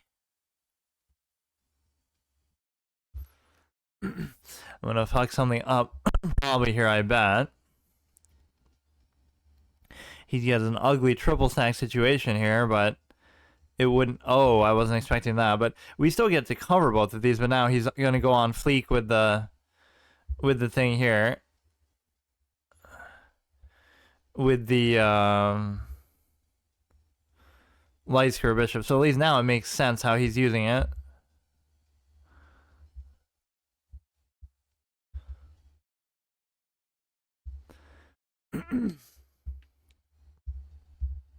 Wow, so you require me to blunder a piece in such a stupid way that... Are you serious right now? So I'm basically outplaying him in every game, just to be clear.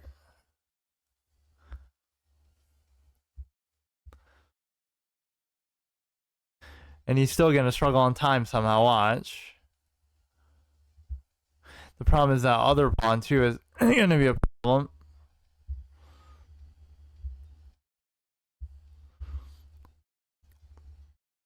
If we keep these all on dark squares, at least there's some merit to that for the fact of being able to basically... What? I mean, you would think you would know at least end games and stuff a little bit at a high level. So, I mean, that was a draw by all intents and purposes, or a win. So I'm not sure I understand what I'm doing right now, but... Yeah, that's sad, man. I have some sort of problem.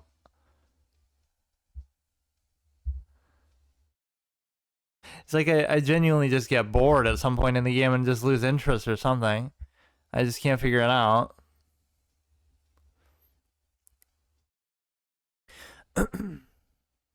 So both of the... One of those games I was winning. One of those games I was drawn. Like, I don't get it. I thought this would be more instructive and I would play better under the circumstance. There's nothing about these games that shows that, oh, he's so superior to me or he's a 2000 player. He's playing pretty badly, I feel like. Although, no, his accuracy and stuff was pretty good in most of these, but it doesn't... What even happened in the classical game, too? Like, I blundered a pawn and it came down to the end game.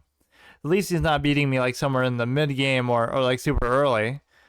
White had an advantage somewhere, and then... wait, what? So this would have been the sequence of what? But it doesn't matter. See, isn't that the thing? Like, wouldn't it have been a draw anyway? If we didn't do that, we were still okay. See, I make 2 blunders in a row. This goes from I'm winning to I'm even to I'm losing. I didn't have to do anything at all. And the way he's playing doesn't inspire much confidence that he would really be able to take advantage of that. Like...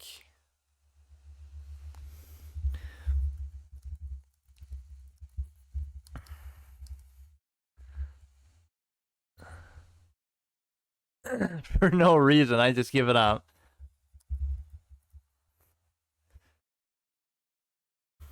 It's so shameful, though. See, I have no clutch gene. I can't really take advantage of anything. Nothing he's doing is intimidating me at all. In fact, it's kind of just encouraging me that either I'm better than what I think or he's worse than what his rating shows, which I don't get it.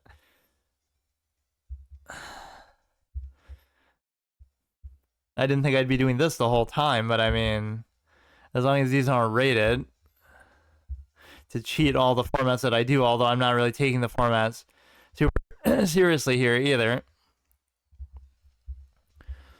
Yeah, I'm fine with that.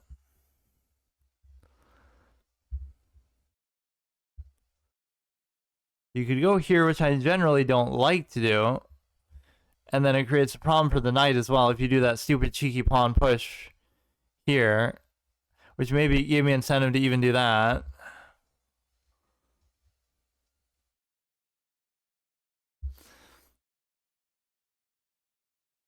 It's so annoying, man.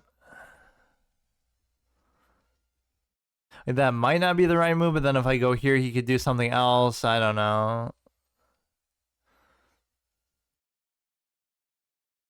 This is why I hate the knight so much too. Like, even just in the early game, it can't fight back, so it creates this problem of even trying to develop it. Or it becomes basically impossible.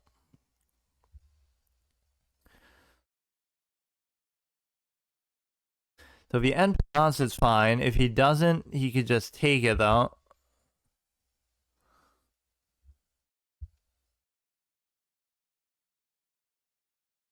Couldn't he have, like, just done something better there anyway? Or actually, this seems to be fine. But he can take this. Oh, God. This is one of those positions that I just, like, totally fucked the opening. So at least this is the first game where maybe he'll be in a substantial advantage. Like, he already has a passed pawn and everything. I just... Okay. I don't know. I just can't play right now.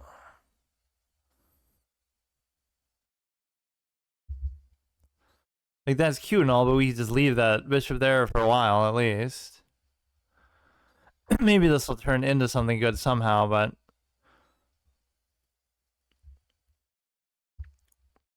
It's a very confusing position that I'm in.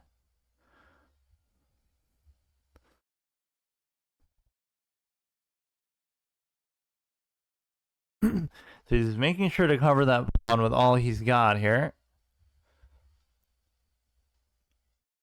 He could take it, and then I wouldn't be able to protect if I did that. So I would have to just let it be for now. I can't really do anything. He can take there to create a double take. He would take, I would take, he would still take.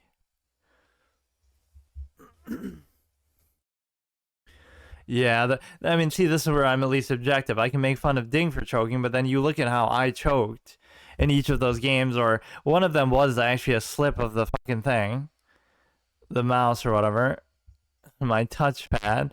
Take, take, take, take. You know, what could be interesting is if I actually bring the king there, despite how dangerous this seems to be. This won't let me though, huh?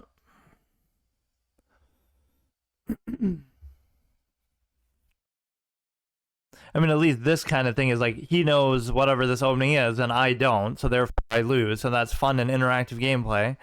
Chess in a nutshell, basically. Fun.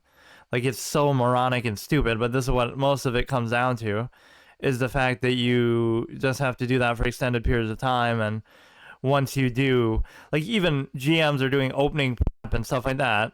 Like, sure, it's at a much more advanced level, but the point is still the same. Like, it's just dumb.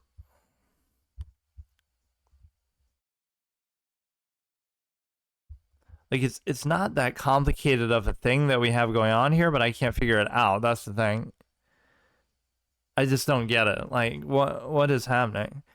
You have to turn this position almost into an attack somehow. Like, let him open that is good, then bring this here and just try to do something, but it's so idiotic. I hate opening so much.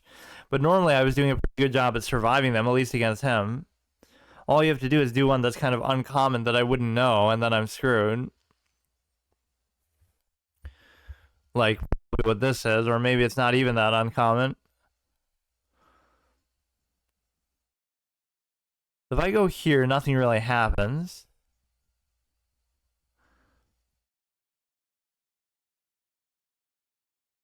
I could do this, because at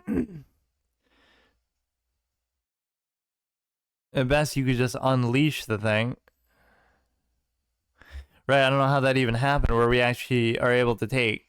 Sure, he'll have the thing pinning it down, but I could just take the queen even if he does that, right? Like,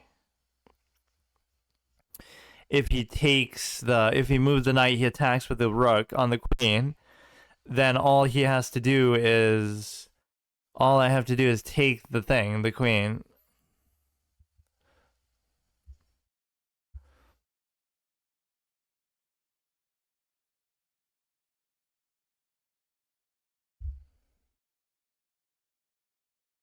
So you can double stack here, try to create a threat on the thing, which is probably not going to be too good here. Or what you could effectively do is you could try to trade that as well, which in this position would probably be pretty good because alright.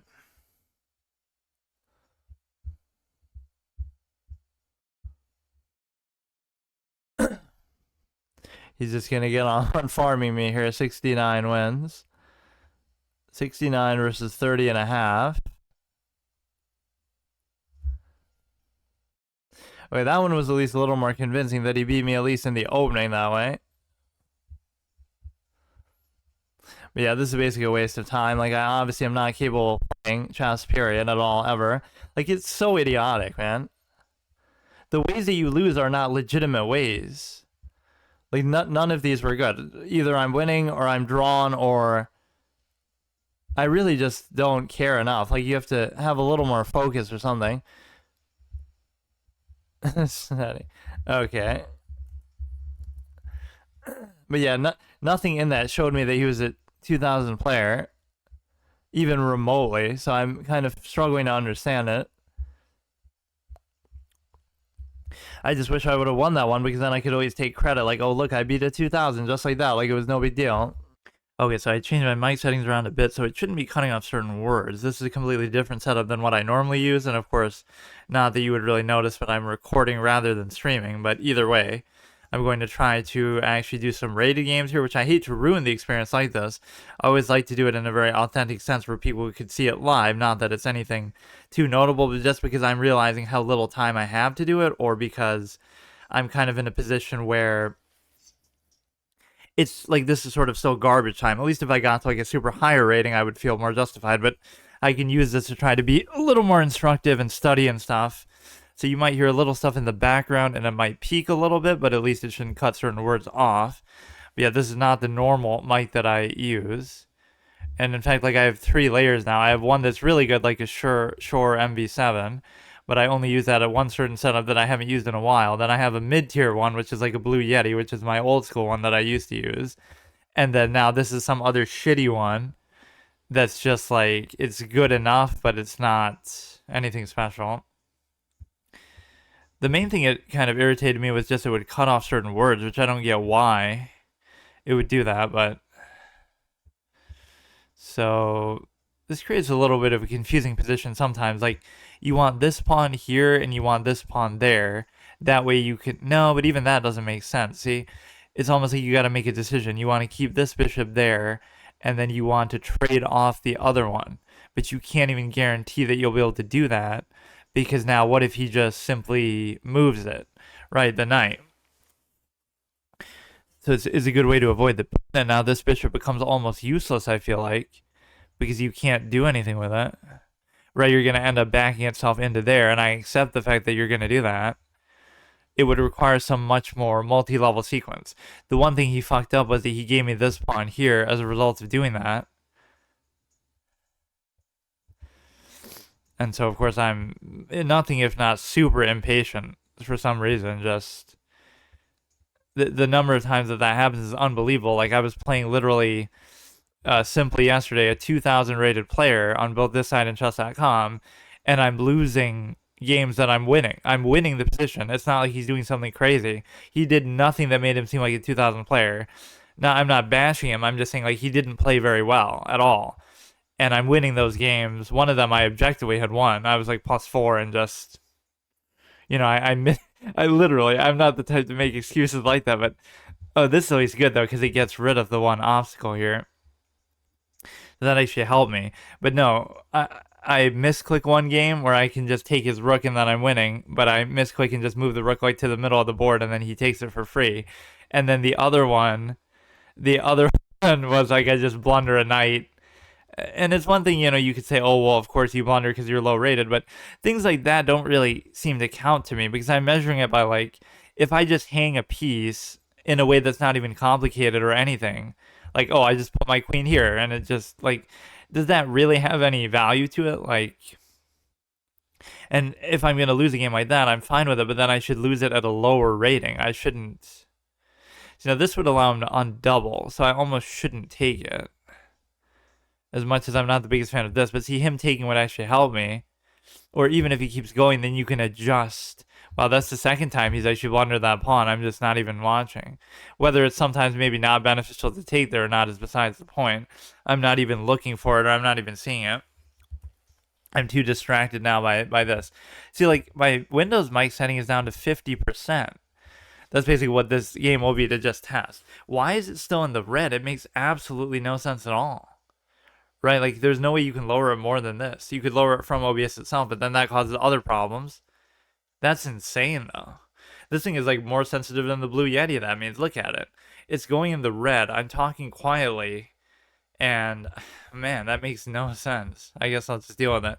See, even though it's going in the red, it doesn't matter, though, because since it is so quiet, it doesn't really feel like it's, it won't really feel loud, but it just fucks up certain aspects. Either certain things get cut off, or something gets cut off, or it's like it'll be peaking and things like that. So he's been literally, he treats that pawn like the way I treat my knights. Like, I just want them to die. So this is actually a great spot for it if it could stay there, because it's going to be, man, he's really made this irritating for my dark square bishop. Like, where else would I rather put it? I could go here, so then, no. Like, I really don't want to go back, but it's just the natural position for it to be in. Right? Sometimes even good players or learned players, not like I'm really one, but they kind of get stuck on certain things. Like, you expect the bishops to be around this area, right, going towards the king, but now isn't the time to do that. Right now, you don't really want it to be there. I don't know. These pawns are just very weird, but you have to always assume you can get rid of them later. So if I do it here, I would take, he would take, I would still take, but now it doesn't. It's got to be patient, right? That's the biggest thing. You have to. I don't look at positions; I see through them. That's like an adaptation of a line from one of my little short story in character RP type of quotes, where you're basically able to look at it like. I wish I could remember exactly the context of it, but it's basically just to say like.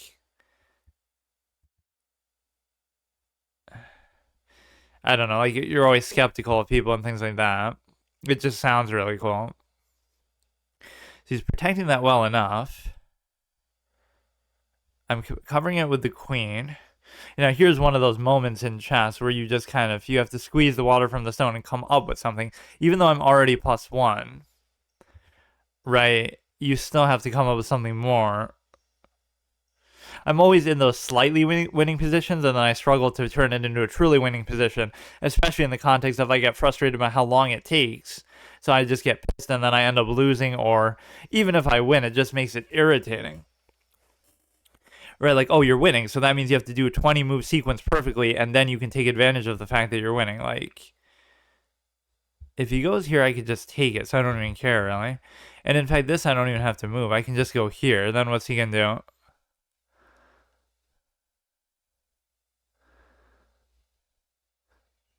He's just covering it with, like, way too many things. But it's usually the cover that's the weakest is always the knight, on average. Because what you can do is you can easily displace it and it won't be able to fight back. So if you just target the knights with something, right, then the knight's forced to move, and therefore that would open up the ability to take something. And that worked out pretty well, I guess. Not to speak too soon.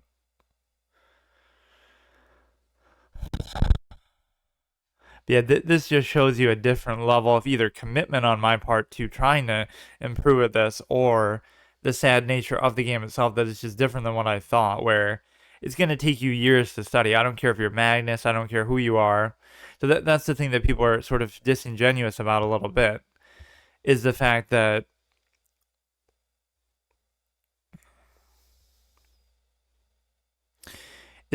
no matter what you do, right, it's going to take an extremely long time to get there. I don't care. Like, it took Magnus probably 2-3 years of studying. You can look at his growth rate charts, whatever, to probably get to 2,000 FIDE, which isn't like a grand accomplishment or anything crazy.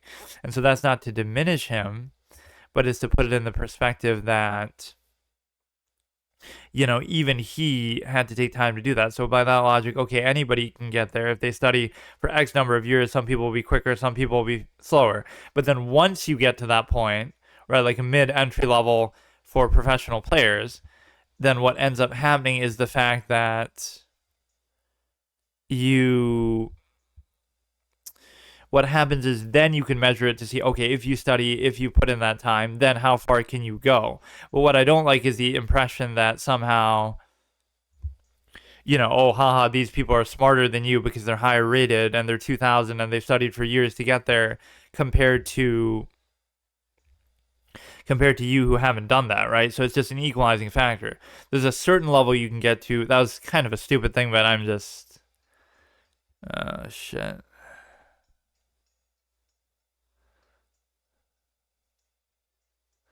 Now, what if I let him have it, but then, like, let's say I do this. But then again, this is why the knight can be okay, all right. But anyway, the point is you would have to study in such a way that you'd have to study in such a way that you can get to a certain point. So it's like these fake elitist bottom feeder types, even if they're decent players, 2,000 or whatever. There's always this why is he doing that?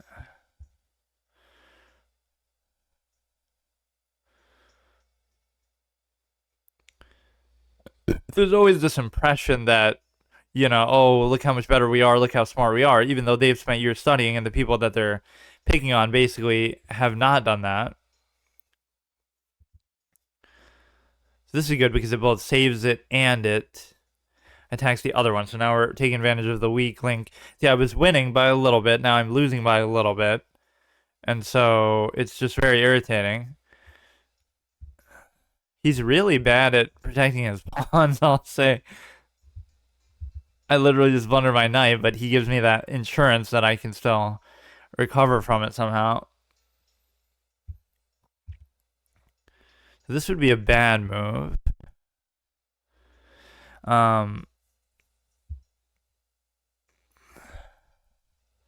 See, because that would just let him take it with the knight. Like, I wouldn't mind giving that check, but I can't do it from there.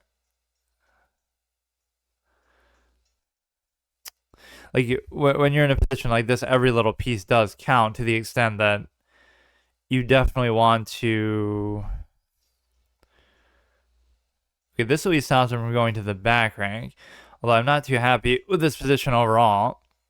But you can play around the knights. We can prove how shitty the knights are in what is relatively an open position where they shouldn't be that good.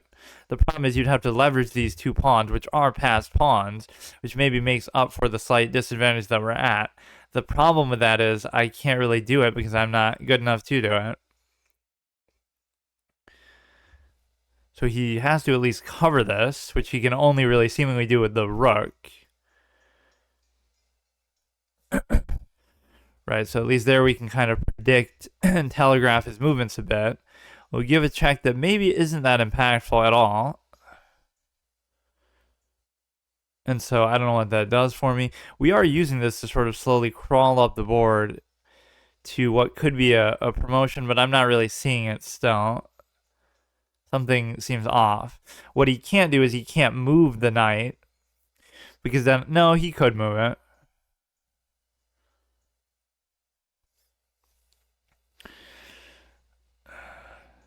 So you have an impending fork coming, which could be pretty cool, but I just lose my composure somewhere throughout the middle of the game because of how long it goes on, or how I feel like it should already be over, kind of. Like, you just want it to be over. Doesn't that show you that you're meant to do it and that you're, that it's just the kind of game for you, is that you get pissed off, even though it's a shorter format. So he comes there, which is still not really too consequential either. Or, you should almost do it like that. Well, if it wasn't for the knight, I would almost say that, because then you're threatening it in such a way that, could kind of force him to make a move. And I possibly could have just won the knight there, but then he would have given a check off the back of this because of that stupid knight's position, so I can't do it as it stands. So he has to basically come back and cover the knight, or he could move the knight again, or he just lets me have it. Okay, we can get a free attack target on the thing. Now this is a bad play because but it's okay, because I don't need the cover of the rook. But normally this could be like, he puts the rook here and then I can't move that except to cover, or something stupid. So I had no business really winning maybe at this point, and maybe I still won't. Like, I'm more than happy to just win the knight back. This is like the next level thing you could greed for. I can just take the knight. Or no, I was going to say I could take the knight, or I could try to protect this, but you don't even have to. You can just leave it, and then you can still try to promote. He can attack it with the king, though, which could be itself problematic. Right, if he attacks with the king, and there's that. Now, you have to think in this position that you probably don't want to do this, because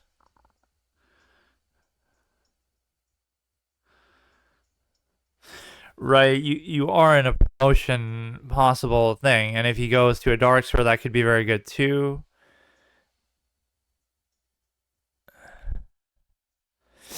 If I go here, he would take, I would take, and then he can't take.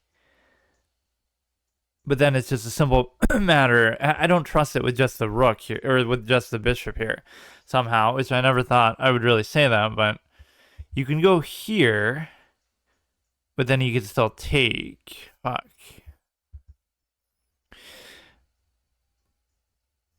So you could raise it, but then you can't, because even the check would not stop him from taking there. I mean, I still am gobbling up the rest of his pawns. But it's important there, like, not to tunnel vision on what you're doing. So now I could probably afford to trade something off, but somehow I didn't trust the dark square bishop there. Which, when I don't do that, as much as I revere bishops and hate knights, you know that something must be wrong with it. We have this other one here too, but it just doesn't seem like I'll be able to do it. How hard these games are, though. I hate this. It's that other fucking thing. So the knight can't move. We're also attacking the pawn. Like, there's a lot of things going on that should lead to something good here, but I just don't know. So now you could theoretically do that, but you still... Man, this is fucking annoying.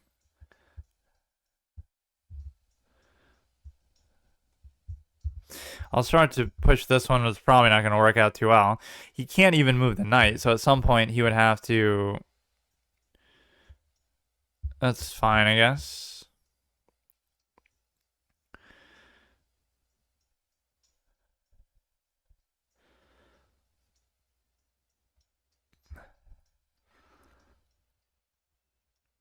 So he can keep attacking the bishop over and over, which might be exactly what he actually ends up doing. You come here, then I attack both, then I should be able to take that.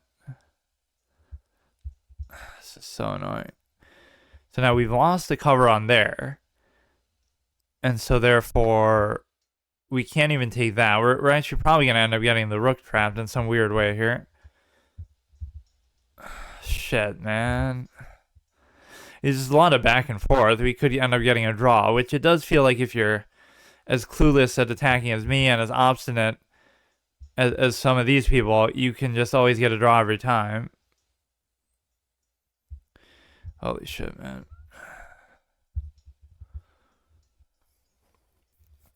Because I'm pretty low on time, but now we should be in a relatively good position. If he goes behind it, it could be good as well, maybe. There's no like mating possibility that should really happen here. That one's covered, so I should focus on trying to take the other one then instead, and then use that as just sort of a bait play almost. So we should have pretty good freedom to do almost both of these, but I'm almost just too slow to do it.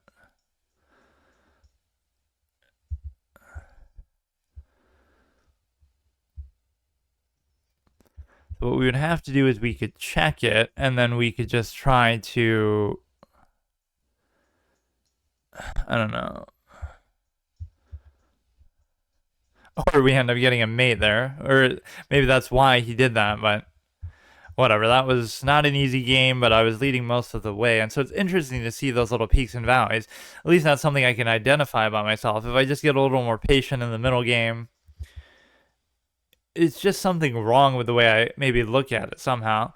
Like I just expect it to be a lot easier than what it is, which maybe at this stage it should be, but I guess it evens itself out. Because see, if I was better at openings, then you'd be at a bigger advantage already, or if you're better at end games, then you could wrap it up sooner.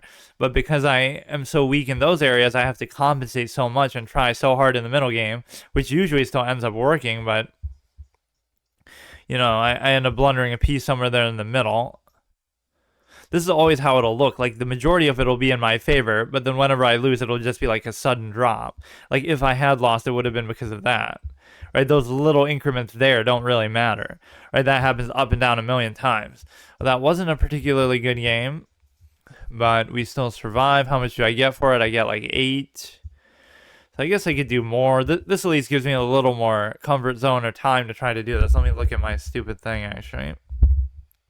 So we're going to have no music. We're going to have a sort of peaking mic or some fucked up mic, and we're going to have maybe some background sounds that you can hear. But thankfully, there aren't really too many background sounds. It's almost like I have to back up more, maybe a little bit. It's not the sort of thing maybe you notice unless you're like actually listening for it, but it seems unbelievable that it's so... Like, I literally, my Windows sound is turned down to 50. So do I even dare to do another one? I feel like whenever I play games in a row, it ends up messing me up. Right, and I really don't enjoy puzzles, and I really don't enjoy studying or anything, but if you just try to max out a little bit, we could, I guess. So what I'll end up doing is I'll just combine these and put them on that week's chess episode. So the one session of chess will be part of whatever Wednesday, I guess, so that won't be actually here. But then these two that I just did from yesterday and now will be attached to the Tuesday's episode from this week, which actually doesn't even make sense. Maybe they should be the beginning of the next week's one. So it's confusing. Like this Tuesday's would be I wouldn't be at 1300, then I would magically, or at 1400, then I would magically appear at 1400. And so I don't know how that's going to work. This shows you how far out of my way I'm going to do it. Normally I just play chess on Tuesday, but now I play it also on Wednesday and my whatever Wednesday where I can just do kind of random things, but it's not really meant to be this. It's just, especially it's not meant to be it because it's something that I normally do anyway. It's supposed to be something different, right, out of the blue. But I end up making an exception doing it there, and then I also do it here where I'm just recording it and doing it like in my own time. Well, that shows you how bullshit and unfair of a thing it is that you would expect somebody to do this. And this is what you would have to do. So that's why I almost lose respect for it. It doesn't matter how far I go, because look at the disproportionate, unnatural, unusual effort and time that I'm putting into it. If you do put this much time, you should see results. So even if you become a grandmaster or something crazy as a result, it doesn't matter because, you know, it's proportional to the time and effort that you're putting in, like a means argument or like a understand the nature of the process. So if you were to tell me that this is what it would take, then I wouldn't be surprised or impressed by how far you go, and I also would maybe acknowledge, oh, that's why I wouldn't do it in the first place, or that's why people don't do it, because they just don't care that much about it. One thing happened here that kind of triggered me is that because he played a rated game against me here and he was only 1600, even though he's 2000 and otherwise, that cost me like 29 rating. That isn't fair, because this is part of my permadeath format where like if I fall below 16, now I have to actually delete my account. So that's not really too cool. So I have to be careful not to do that again. It won't matter because I have enough of a cushion, but even that cushion came under threat where like I went on a bad streak there. I fell from whatever. I was 17 and then I fell to like 1620 or something. And then I came back to 1669. So I almost don't even want to do another one. This is how you have to do it, like where you take a break between each one. Just because you win one and you get kind of overconfident and then you'll lose, or you lose one and you get tilted or salty. So whether you win or lose in chess, it's just going to lead to negative results in the future, and that's why it's a game where you draw 75 fucking percent of the time, and at the high level or any level, it just seems like draws are always the cop out. It's sort of a weird thing because people always try to fight me on that, but it's like, even if you're not getting draws at the lower level or the intermediate level, like let's say 2000 or something, there's something about it that just feels like a draw-ish kind of game. Like it feels like you could get a draw anytime you want, or it feels like, you have to kind of, you just feel that way. There's a certain staleness to it. You could say, oh, that's because it's complex or there's so many crazy things you can do, but it's almost the opposite. You have to make it complex, because if you don't do that, then everything is just, I don't know, everything becomes sort of stale and repetitive. Or it becomes that too because you try to metagame it to such an extreme degree. So on one hand, people will say, oh, it's so complicated because of all these X number of positions that you can have, but no other game that's truly complicated, especially ones that take place in real time, would ever be measured in such a way. So that actually shows you it's overly simplistic that way, because the fact that you can give a fixed number, there's X number of positions, no matter how many billions and trillions there are, you can at least still calculate them. Whereas a game that would be truly complex, let's say, anything that happens in real time, you can measure every movement, every second, right, in variation. Take any real-time experience.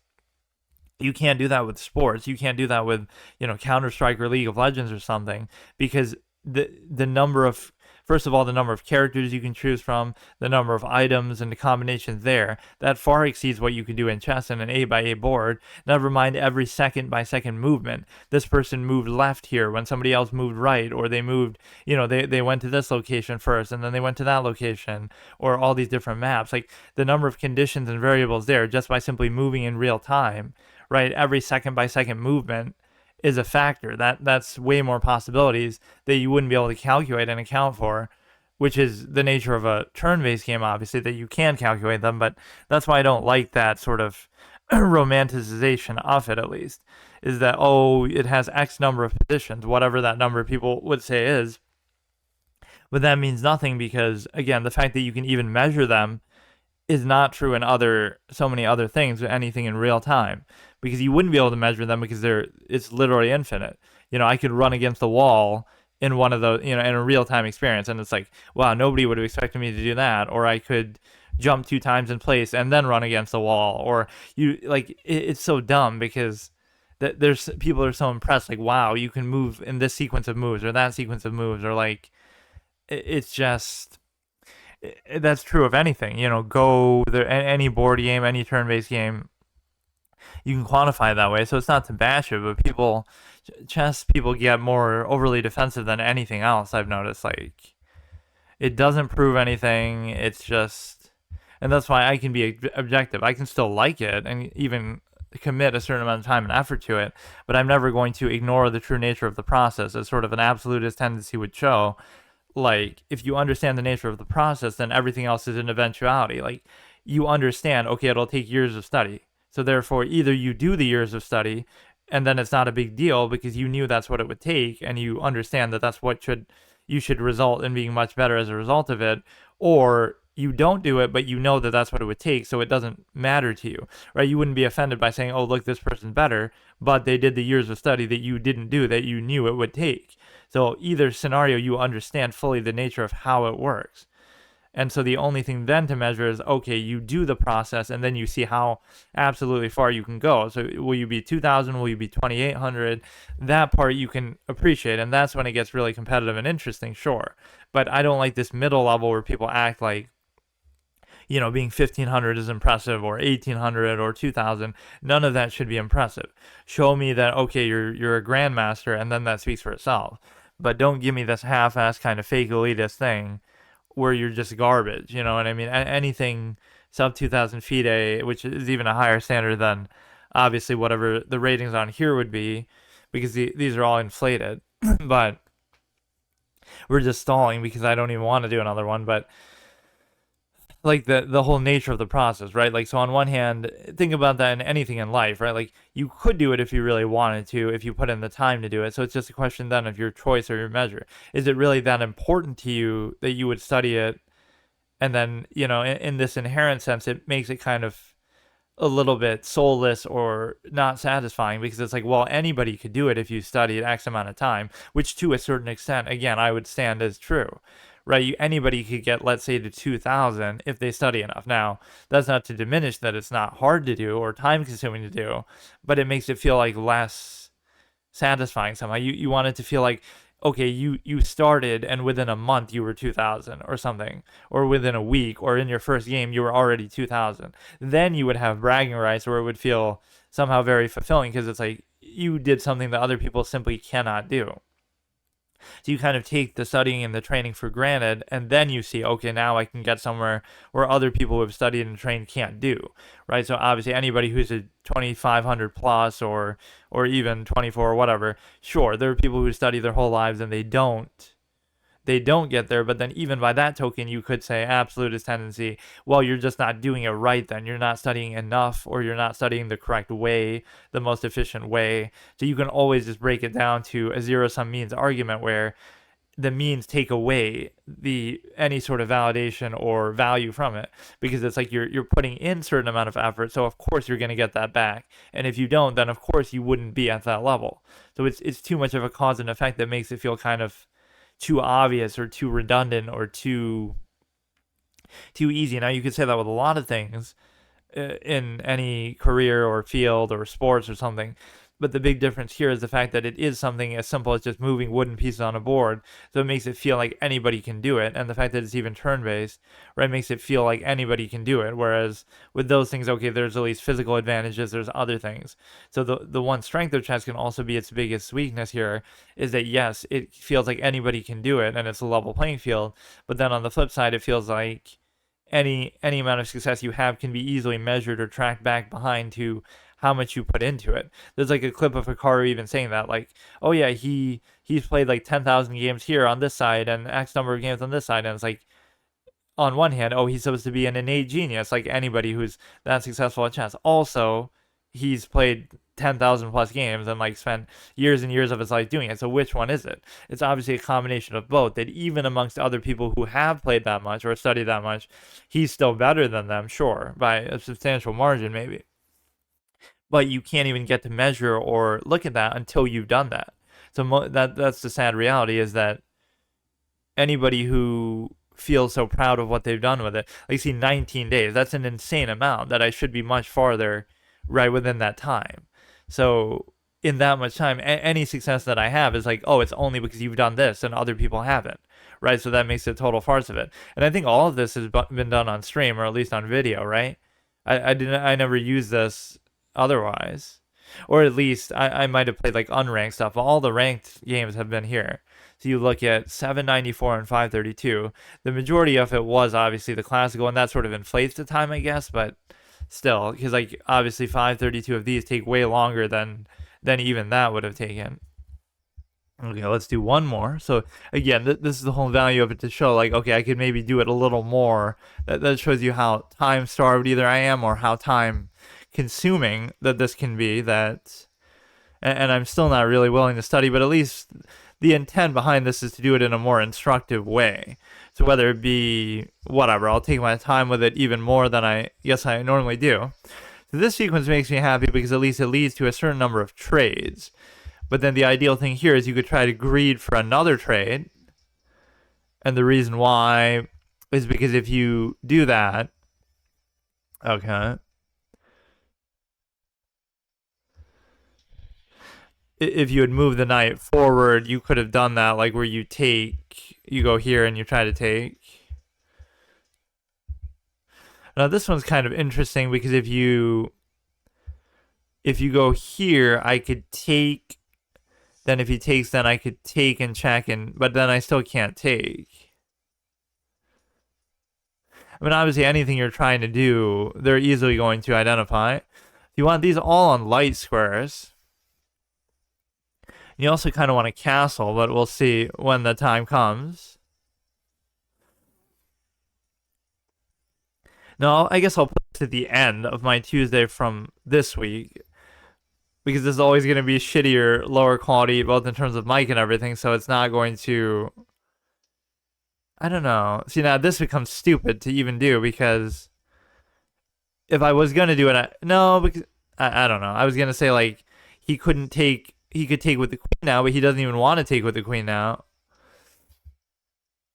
He could, like, this... I better just castle. So nothing crazy is going on, and that's always my mantra, is, like, win by attrition and win by simply being able to don't make mistakes, don't blunder anything, which if, again, these players start to play like that too, then I get frustrated because you can't do anything then. He's going to come here and, like, let's say pin it down. Right, he would put the stupid knight down. The interesting thing is this could actually sit here. And the reason why is because there is no pawn that's ever going to attack it. And if this is going to go here, the only problem is that this pawn doesn't make any sense. Because you're going to go here, but then you would want to go there. So that's where the thing kind of cockblocks you. But basically you end up getting the bishop there. Is the only logical thing I can think of. You would be double attacking this, but he could go... I don't know. A lot of what I like in the early game is just to try to open the king. Now, you might question that, like, oh, I'm a more defensive-minded player, and so therefore I'm not going to take advantage of it or try to attack. But even then, I still like it better because I just, you know, it feels like a minor little advantage that a lot of people let slip. You almost have to take pleasure in going after things that people don't care about or wouldn't think about. Right? Like, oh, I'm going to double stack their pawn in this one very specific way, and that really turns me on in chess context because... they don't care. Like, it's not that big of a deal. It might not even be that bad, but yet they would allow that. Whereas, like, winning a piece outright or doing something like that is much less likely to happen. And the way you got to always look at it is relatively, right? People always want to hijack it by acting all superior or whatever, how people think in chess, but it's like everything's relative. So, like, anything that I'm going to be able to do to this guy, he should be able to see, because we're both not very good, right? We're both at the same level, so anything I do is also impressive, I guess, by that token, because you would be able to... You know, that doesn't scare me at all, because, you know, you give this little cheeky check, but this is my technique, but it doesn't work here, because you got to give a check here, check, and then go here, and then bring the queen in behind, like the little yo-yo. In fact, this often fucks you up, because if you go there, then I can move it, and then if you leave it there, I can go like that, and then actually trap it inside there. So the one X factor here that's very uncertain is this pawn. This does not make sense. I'll even say it doesn't make sense. If it comes back to bite me later, then I'll accept it. But I guess in a manner of speaking, this also blocks for you in such a way that nothing can really target the pawn as it sits here. Now, I wouldn't really want to have done that, actually, but...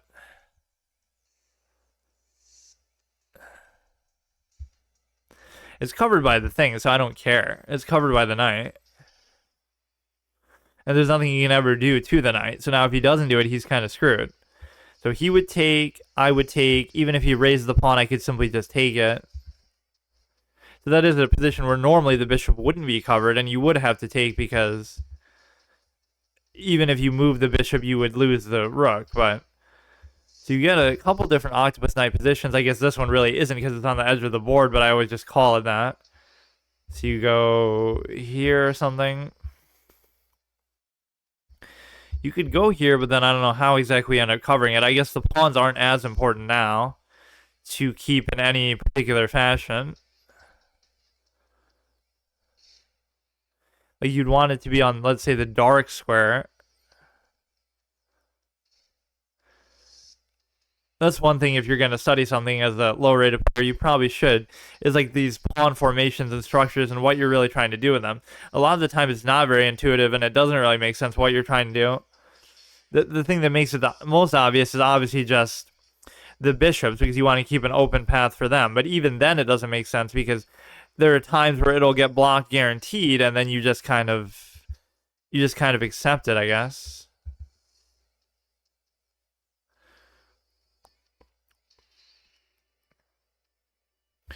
See, this is what I would ideally like to do. Because what he can't do is he can't push the pawn. Because if he pushes the pawn, then I get an octopus knight in a god tier position. So he has to take it, and then I can still get it, but then at least it makes it uncomfortable to cover. Right, so you're going to get an octopus knight no matter what. And so now it just becomes a question of whether he can take that or how easily he can take that. Okay, it doesn't matter though because the knight isn't really under threat in any meaningful way here.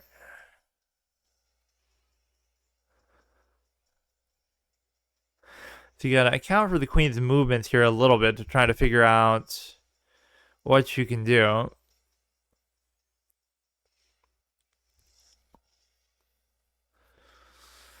So he doesn't have a great way to double attack the d4. If he did with the queen, then I would be in trouble because then I am kind of just playing into his hands by letting him both save the queen and do that.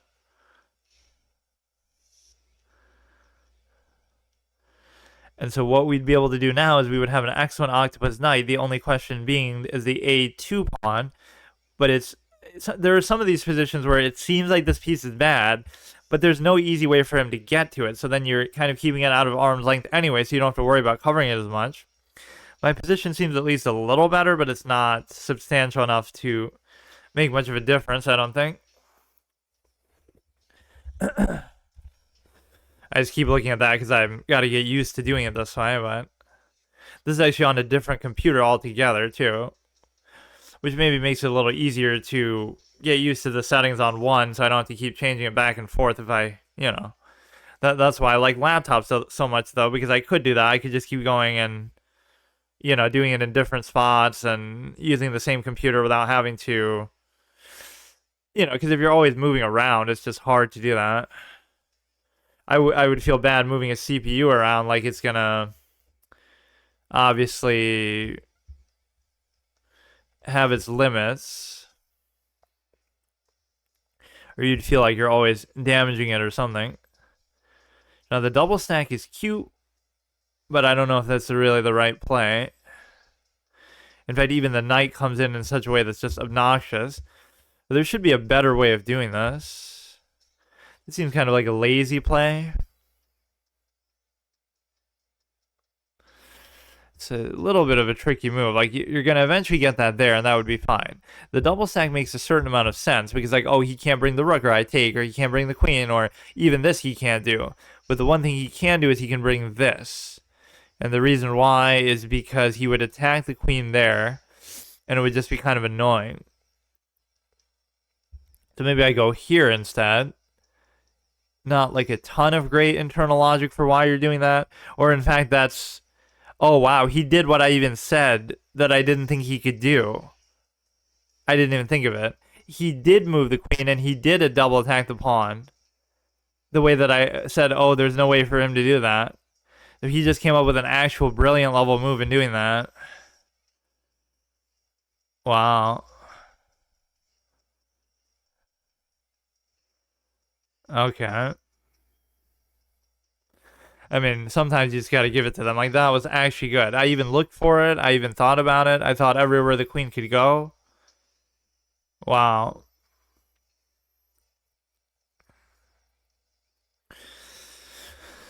Okay, so there's a difference of still only one pawn. This sort of commentary style is my style anyway. We're like, oh, I don't need to read chat. Not that my chat's super active anyway, but that's how you should think of it as a small streamer. You're just doing it for the sake of doing it. You don't need to,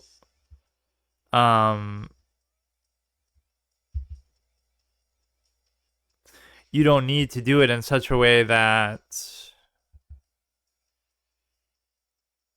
I gotta think of something I can do with the knight, but I just can't. You're doing it for the sake of doing it. So you, whether you have one viewer or a million viewers, it sounds like kind of a cliche, but you should do it the same way. Like you're just doing whatever you would do. You're not relying on it, or you're not.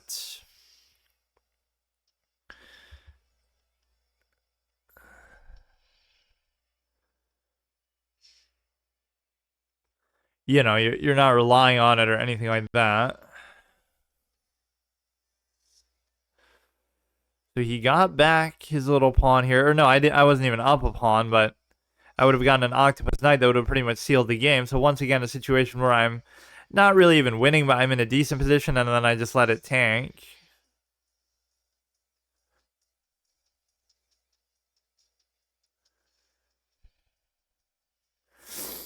So even here we have a knight that is in such a spot that he can't be pushed out, but it's not really that good of a spot. You just have to be a little bit patient, I guess. This doesn't seem like a good idea to open the king that way, so I just shouldn't do it.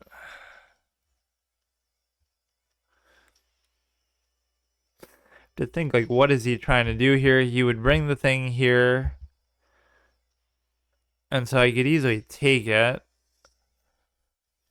Alright, so we have a double stack on an open file. We have a knight in an okay position, although at the edge of the board, you still start to question it a little bit. Like, what if I did it like this, where I still kind of fiend for the octopus knight?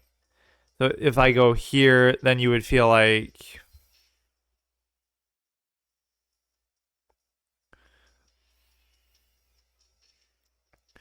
Well, now he takes that pawn too, so this is what happens when you try to go out of your way for the knight, but I mean, I should expect no better. The fuck is going on, man?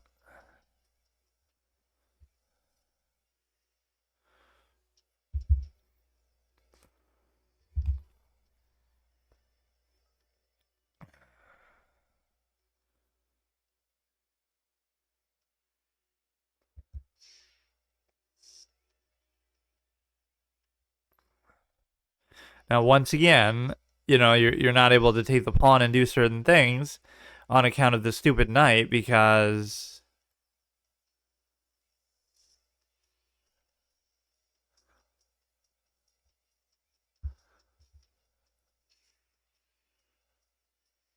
see, at some point I just don't even care. That's what happened in this game. Like, it's so stupid. He's gonna find some mate here. Like, I don't know, man.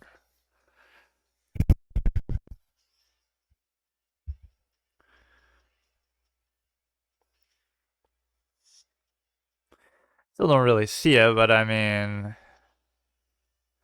that's just kind of sad, though. Every game, you're either up or winning or possibly drawing, and you just can't do it. I mean, you just don't have the mental capacity to do it. It's insane. Something happens midway through the game. Like, I just get annoyed. Or I try to do something over the top because I feel like, oh, I'm in a good position. I should take advantage of it. I was trying to make the octopus knight. He makes that crazy move to cover the thing, which maybe doesn't seem that hard to see, but I definitely was looking everywhere he could possibly go. And I even made that comment. Like, so often I'll identify, like, if he does this or such and such, but it just doesn't matter. So he could have taken that, but he's not going to. I'm not really seeing what his threat is on this side, so I just don't care, I guess.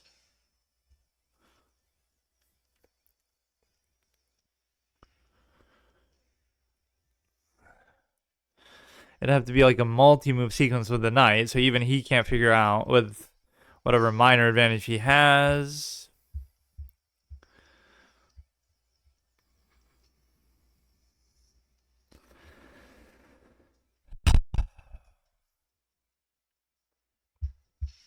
The purpose of going there is what exactly, though? I don't know.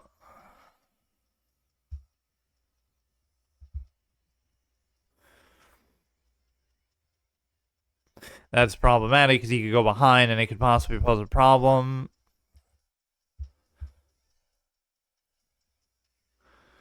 You could almost do it in a cute way here. Like if you just completely ignore what he's doing, of course. take here and then something might happen. He could still do it.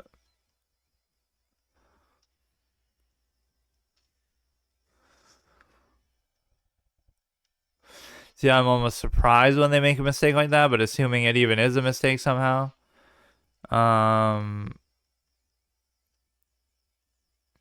You could check again, like here, or that might be somehow a little bit greedy. He comes back, and the problem is he attacks it, so it doesn't really do me much favors. Or you could go for a threefold repetition here, frankly, because I'm so salty about this game. I'll take it, because I can't figure out what to do. Whichever spot he goes to. Couldn't he just, like, pursue it, though? Like, if he pursues it, he goes, like, up there or something. Or see, now he could fuck up by doing this. Because now you could take, and then he can't even move that. Or maybe there's something better. I should just have the patience to look.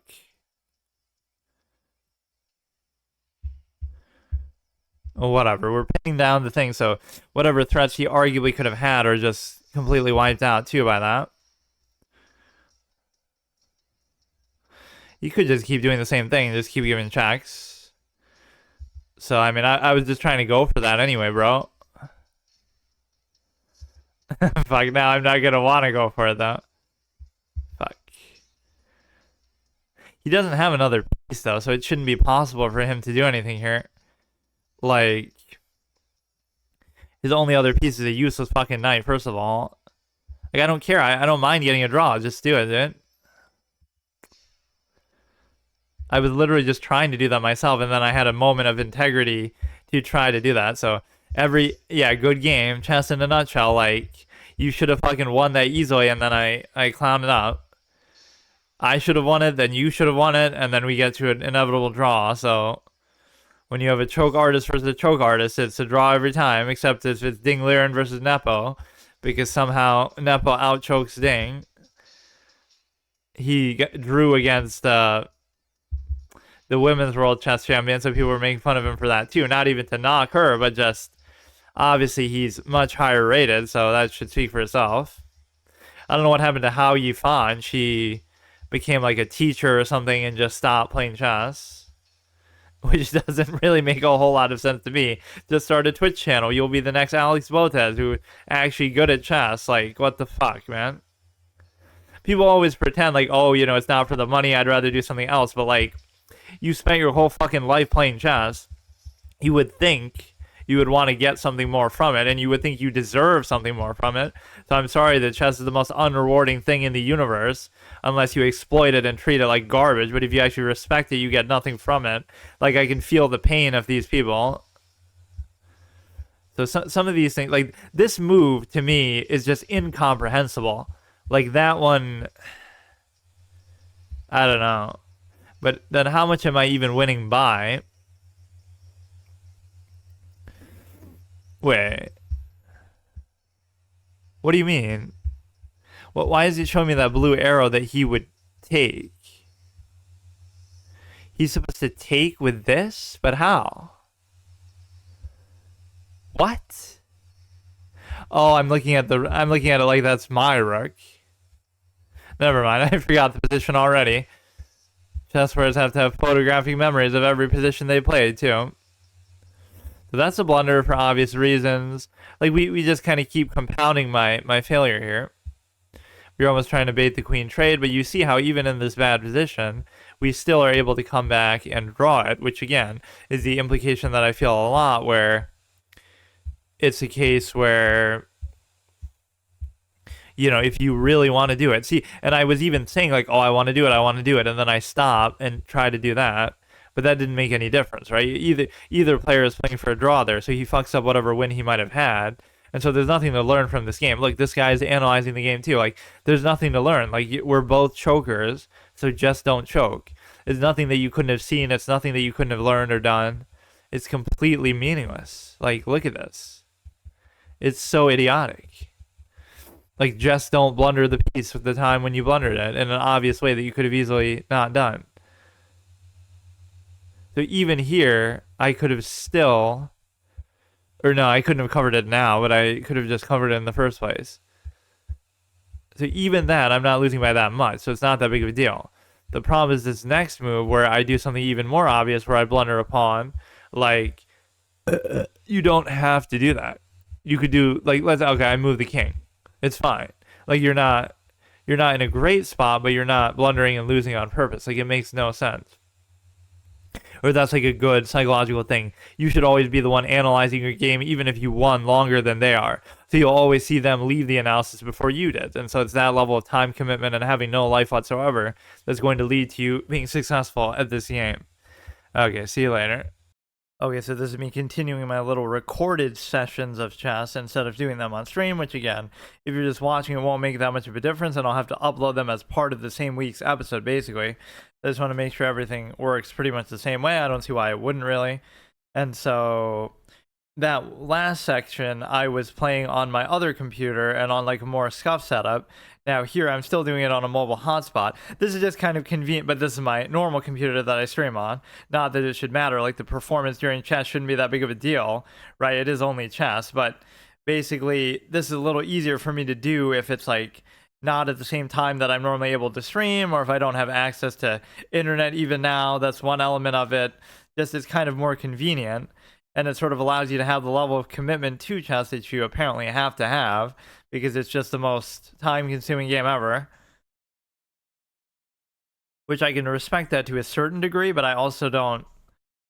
It's not how I really look at things, personally. Like, it does get to the point where it feels like, oh, anybody could just put in a lot of time. And to an extent, that's very true. Now, that doesn't mean your results are always going to be the same, but that's the first qualifying gesture. So at least here I would say it like that. The problem is the pin, and he doesn't. And it's actually not that big of a problem for the simple reason that if you bring it here, he's going to bring that there. But then I could simply move it. See, I would go here, then he would go there, then I would move it. But then the problem is, as a result of moving it, he'd be able to go here. So it's an interesting sequence, and it's like an opening trap type of thing. The worst thing that's going to happen here is you just simply are able to... You are simply able to take. It wouldn't be that bad, but it's not something I want to have happen. I could do it like this, and the reason why... No, but it kind of defeats the whole purpose, though. It's like, I can do this so that he wouldn't be able to take with this, but then it doesn't matter, because I actually don't see a way out of that, because going here doesn't work, because if he doesn't take... If he goes there, then I'd almost have to let him take, because if I go here, I have to... If he goes here, I have to do it in such a way that... Does it actually say... I have to keep checking stuff, because I don't know how this works. Like, if I don't know. Okay, if I go here, he raises this, so now I move it, right? But then he would simply go there. So assuming he's going to take it, I can just let it be. Just let him take it, let him open the king, I don't care. Which it might have still been better for him than to take there.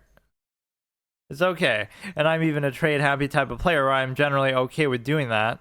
Now, the difference is I could simply choose not to castle, or I could choose to castle queenside, and then I can put tremendous pressure on him from this angle. I can just play a more aggressive-minded game. This pawn is kind of weird, because it's one of those that you expect to kind of get taken, but then it ends up just not getting taken. Like...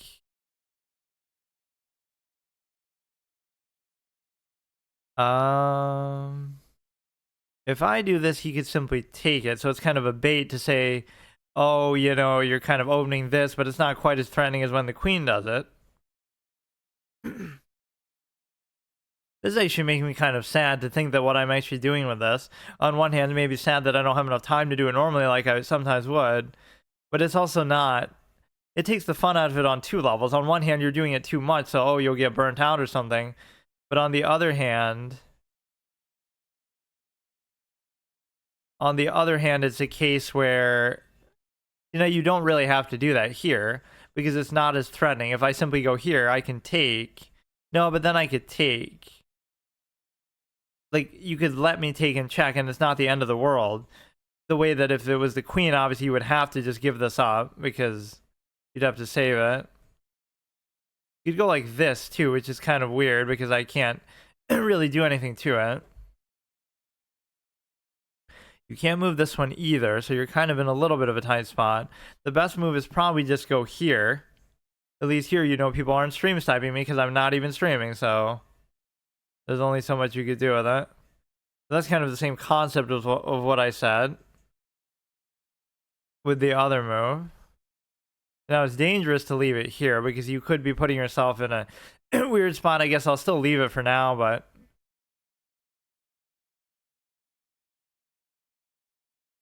there is something, yeah, there is something about this that I've lost a lot of respect, though, I will say.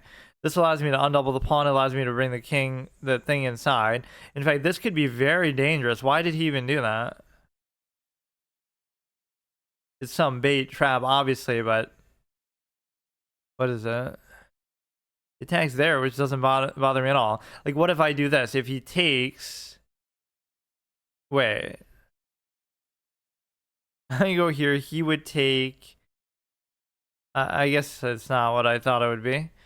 Why can't we still keep doing this, though? I mean... It's not a big deal because you can just keep ignoring what he's doing and he can take there, but he still can't take there. Or like I said, I could have undoubled my pawn even. This would be perfect, but I can't do it because of the simple fact that you're not able to deal with that knight.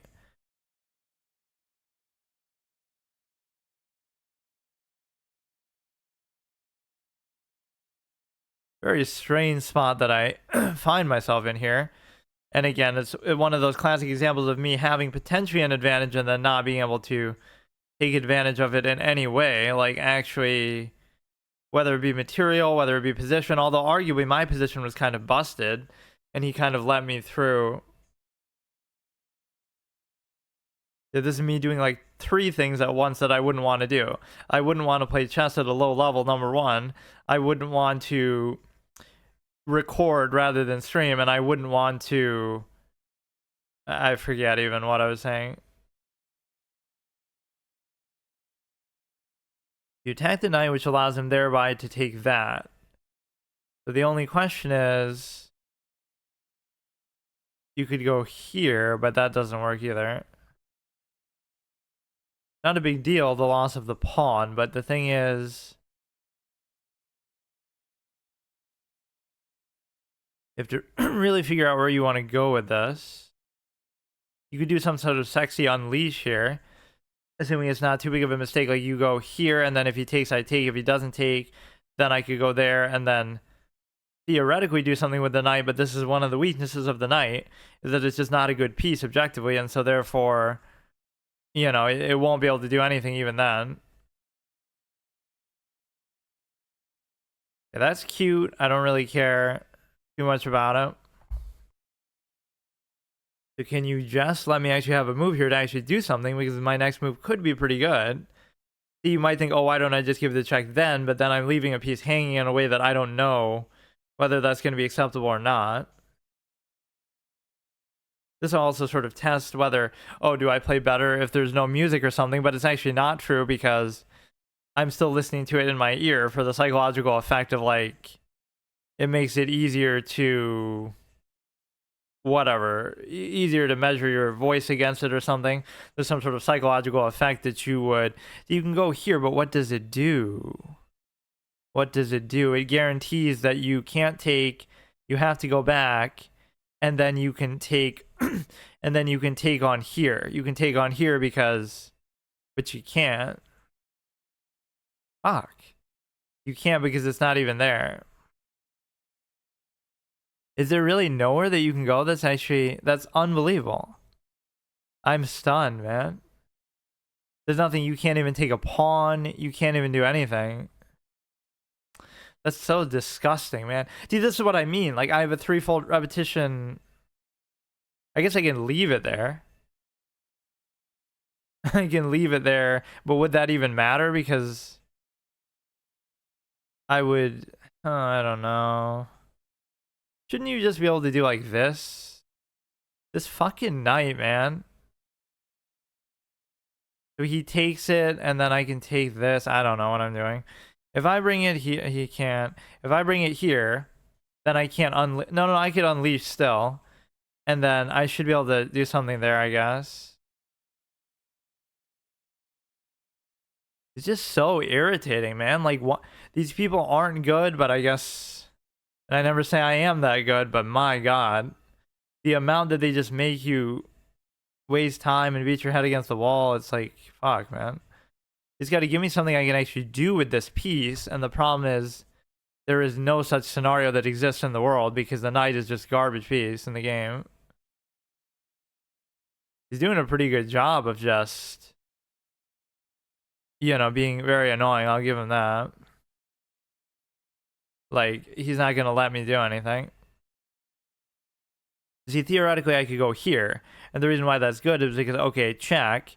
He can't take this, so then I would take it. But the problem is then he would take this. Right, so now I'm going to get restless and do something dumb. Like, I'm going to leave this hanging.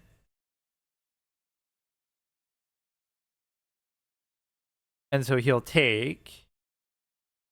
Or I guess not. And you'd have to displace this, which I simply cannot do, so I just give up. He's doing a good job just, making it annoying and not really letting me do anything that seems to be pretty obvious that you should be able to do, but I just can't do anything. It's stunning sometimes in chess. You could say, oh, that's because it's so complicated, but it's just more that you don't understand it yourself. Like, how can you always just, like, be so close to doing something, but you can never actually do anything? Like, we'll bring this as well, then we'll have to bring the light square bishop too, I guess. It's unbelievable. Like, what more do you want, man? Do I have to literally be Judith Polgar to be able to do this attack, or what, man? Why can't I do, well... Like, it really does. It makes me pissed during the course of a game. I get tilted not by winning or losing, but by just the sheer exhaustive reality of how chess works that is just so frivolous. I'm so confused, man. You can go ahead and take it. I don't care. And then you can take this. It really triggers me, man. Like, you saw the stage in this game that I have in every single game that I ever play. And there's a certain standard that I have that I'll start taking it. I could have gotten a threefold repetition there, and there was nothing he could do about it. So that's how I'm going to start doing it from now. Because whether I win or lose this, I don't care. Like, I'm triggered. It's so stupid. Like, you really want me to lose a game that I can, just out of a sense of honor or integrity or something that people who play chess don't have, obviously. It's just wrong. Like, take a draw every time. So either I win or I draw. There's no other scenario. I can't lose. It's impossible. Every single time I have an option to take a draw. Even when I blunder pieces, sometimes I still have that. Like, it's despicable. Even this isn't good. I don't know why I'm even doing it. I don't want to do it. You should, that's the secret. Play for draws.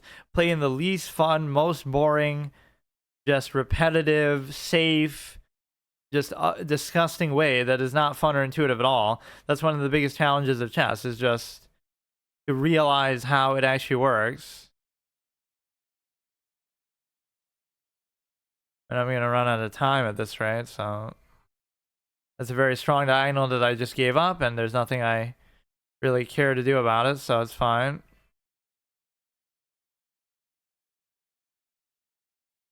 I mean, this could just go on forever, too. Like, he's not even going to do anything. He's just going to sit there and fucking jerk off all day.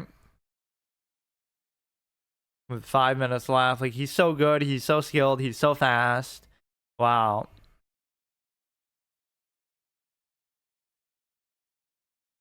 He's got a passed pawn here. I have a passed pawn here.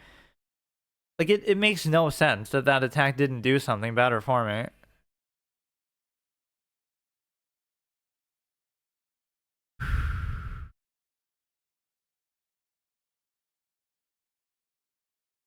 I don't know. At some point, I'm gonna fuck up here by just not addressing this, but I think because this actually I should have just done like that. Maybe I don't know because you're trying to just stop him from doing it, or if he goes there, I can go here, and then he shouldn't be able to really do anything to my king. So it's kind of a suicide attack by him.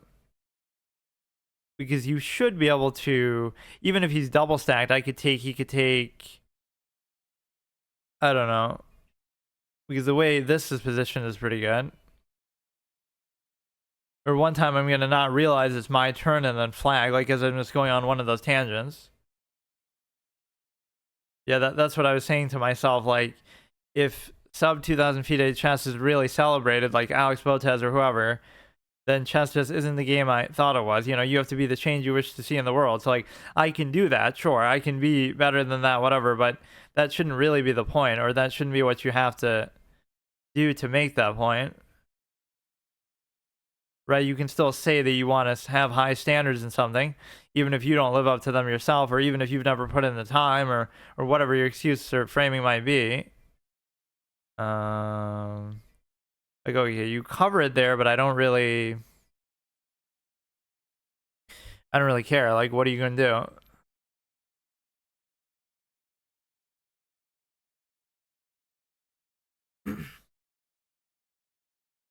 This could be very dangerous, but see, he's already giving me a scenario where I'm able to take it. There's not, or I guess not, but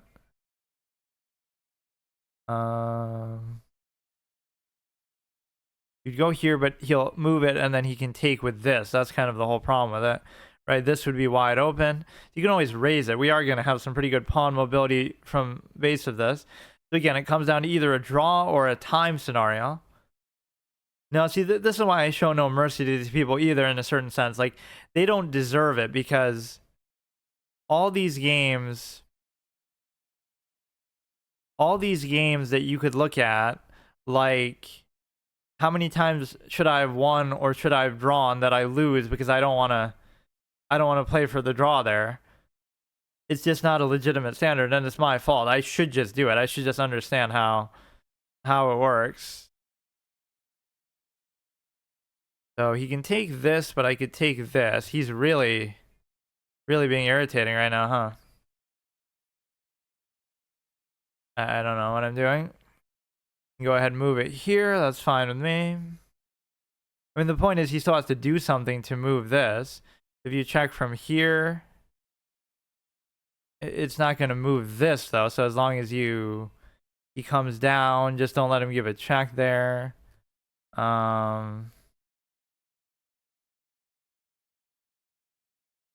can go ahead and cover it with that, which is cute.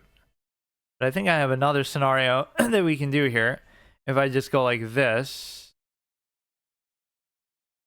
right, it might be a little too late for him to do something about it. Here we go, man. But even if you go here, like, I could take, then he could take, then I could still take. Right, so theoretically that should still be fine. I'm just too low on time to figure it out. Or he just blundered the thing. Which should at least set him back one move with doing this, but like, all I want to do is take the pawn and we'd be fine with it. Now the thing here is you would trade down effectively for a thing here. Like, it's cute that he's doing that, but what does it still do? Because you can't do anything. You can't make it move. Or rather, the act of doing that would itself create a problem, because shouldn't I just guaranteed be able to take it now? Because you can't even go there, which I didn't even realize was going to be the thing. Like, it's not good materially, but I don't know what to tell you. This is utterly ridiculous, man.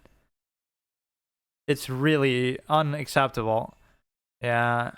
I'm gonna take the draw next time. I'm gonna take the draw.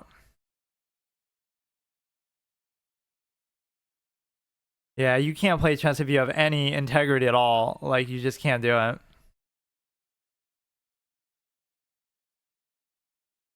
You have to be a shameless fucking cheeser, exploit borrowed knowledge, go play for draws, don't play for wins. It's just unacceptable. He did blunder the rook there, of course, so that's something if I wasn't so tilted, I probably would be more on top of, but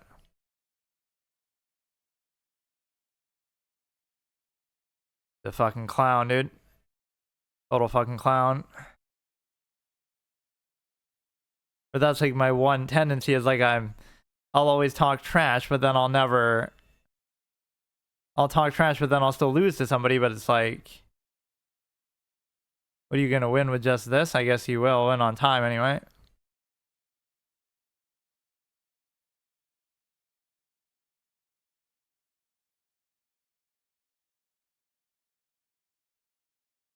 Invalid game. Invalid. Objectively doesn't count. Doesn't have any value. Yeah, every time I get a draw, I'm taking it from now. Like I've said that before too, but I always relapse in actually having a sense of integrity in the game, and I give up. I can't do it anymore. Like it's pointless. Why do it? Like just every time. Do it every fucking time. It doesn't matter that you're winning. It doesn't matter. You just have it. There's nothing else he can do there. He can't take it. Or if he does take it, then he's in such a losing position, so he won't, basically, is the point. I just don't accept that game. Okay, let's take a look at that one, I guess. I'm very unhappy with it. And even in there, they'll give you a sense of the draw, or not even the draw. They'll give you a sense that he blundered the thing. Like I'm winning most of the way, but what kind of brilliant level sequence is it expecting me to do? Because I'll gladly admit, like I don't understand. I don't understand what I was supposed to do in this position. I just don't get it. Because it looks good. It looks like you're doing something, but you're just not, I guess. That's where you can't get deceived by how the game works. Like, was I even supposed to go there? What am I supposed to do? I am supposed to go there, but then what? Okay. So what? I'm supposed to take it? Because that's not showing me what I did. That's showing me what I should do. I should go here. You should toy with the idea of the threefold repetition. That's a blunder. Oftentimes blunders cancel each other out. Like, he didn't take advantage of mine. He actually made his own. There's a lot of back and forth stuff Alligator took sort of evaluation game, but all said and done, you were still okay. And in fact, I was definitely okay. It's just time. But that's the legitimate part of the game. It's just... I love that. Like, I beat somebody who was like 2,000 plus, and they gave me time odds, obviously, and then they may use an excuse. Well, oh, it was because of time. Like, no shit. Like, obviously, suddenly time doesn't matter. Obviously, that's the whole premise. So you think about how salty and entitled that is. You're a far better player playing a far worse player, and you're cocky enough, oh, I'll give you time odds, and the majority of the time they're going to beat me and farm me still, right? Because I'm obviously garbage. Like, I'm 1,500, they're 2,200, whatever. But now the one time I beat them, they'll be like, oh, well, it was because of time, when the whole premise of it is that it's supposed to be fair and equal, that because of the time difference, that obviously it should be a fair match. So it's only fair when they want to show off, but it's not fair when they actually lose one, which is incredible. That's a blunder, obviously. I mean, if I had just done that, even with the time issue, it would have been fine. But see, even here, like, we still have a chance. Like, it's okay. He blunders there, and I was supposed to keep pushing him, but it's amazing how many blunders happen, but these are kind of either high level or a little more nuanced blunders. Like, he keeps giving it back to me, and I just sort of pre-moved that without even knowing what was happening. And it was almost one of those situations that feels like, oh, he can't win anyway, like timeout versus insufficient material, but obviously it just had to be a rook. Like, if you really want to tell me that's how you're going to lose a game, then I'll just take the draw. Like, I'm going to play, and I don't care if I lose rating for it either. I'm going to play for draws. That's my strategy.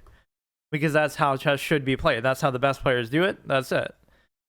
You think about all those years, like, oh, Garry Kasparov went undefeated for a significant portion of his career, but the majority of his games were draws. Like, sure, he went undefeated because either he's going to draw or he's going to win. He's never going to lose. I don't know exactly what that stat is, but everybody always says it, like, he went undefeated for like his whole career until he lost to like the computer or whatever, Deep Blue or something, which I don't understand how that's even possible. Like, or like he lost games but not a match, so he was undefeated in that sense. I don't know. I had a very aggressive, good attacking position there, and that shows you why I don't attack, because that's just not fun. Like, whatever you have to do there, it's just not. I'd love to see, like, how can anybody figure that out? Whatever you were supposed to do with that is just nonsensical. It's telling me to pull my bishop back, like, just, it's nothing. It looks like something's there, but there's nothing there. That's what you always have to remember. You should never go for anything. You should never try anything. Just play safe, play for draws, don't make mistakes, just don't blunder anything. They'll blunder something, they'll make it easy for you. It's just disgusting, man. That's the telltale loss, that like I don't accept that. Right? Like, I'm not gonna keep doing that.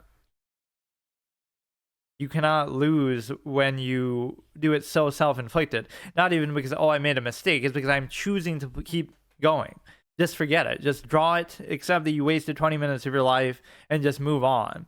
Which you have to do a lot, which is hard to reconcile that you would be doing such a wasteful thing, but that is what you're choosing to do by playing chess in the first place, so just accept it. Understand the nature of the process, as the absolute tendency would show. Just, you know that chess is a waste of time, so just accept it. Yeah, I love this in YouTube comments and stuff. Like, my friend always trolls people. Like, he's just making jokes and stuff, but people actually get touchy. Like, chess players are some of the most sensitive clowns you've ever seen. Over every little thing, they just get all touchy. So you can easily take that, which isn't a big deal because there's nothing crazy going on with his position that I can see. And don't be deceived by his rating here either. Just, I mean, you could even do this. Like, you can do basically whatever you want. He would take, I would take, he would take, I would take. Like, it's unnecessary, but this is how I play. Even as I'm saying I should play safe and whatnot. He wouldn't be able to move that. If he took, then he can't move it, but then I can't really do anything to it either. Or I could do this, or then if he takes, then this is a kind of a good bait take, because if he puts it there, then he's kind of screwed. I would take, he would take, I would take. No, I don't know.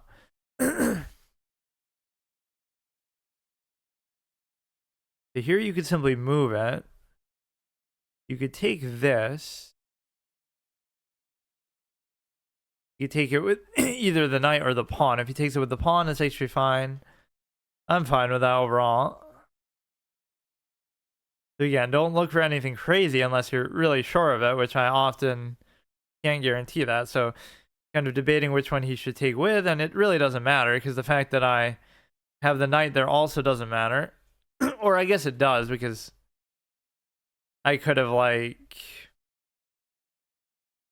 whatever, I could have basically took the knight and then guarantee that he would do that. Now this would kind of force him to, it wouldn't actually do much of anything.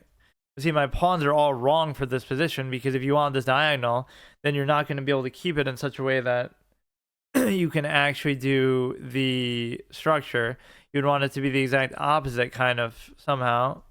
Kind of like this, that you can very easily get all the time. The little V shape that I always revere. So he gave me the pawn.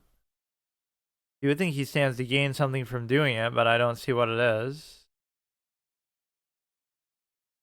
It is possible for a 1300 to make a mistake, but it's actually not. So therefore, and he already blundered, cover up one blunder with another.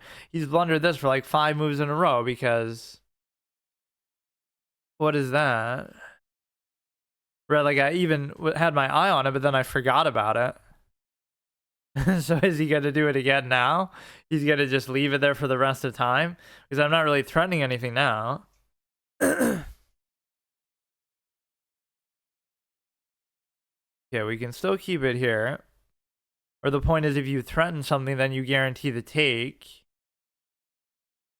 But you would think he would see it by now. There's nothing really that opens up. This should be like a sort of a freebie type of game, but it won't give me back what I just lost. I basically want to get to 1500, but then I realized, like, at the, okay, this is perfect because you're creating the threat, so you should be able to take, or no, he can negate that here, and then he can take a pawn, but fuck, he can really negate it, because, damn it, because now if he trades it, so fucking annoying, man.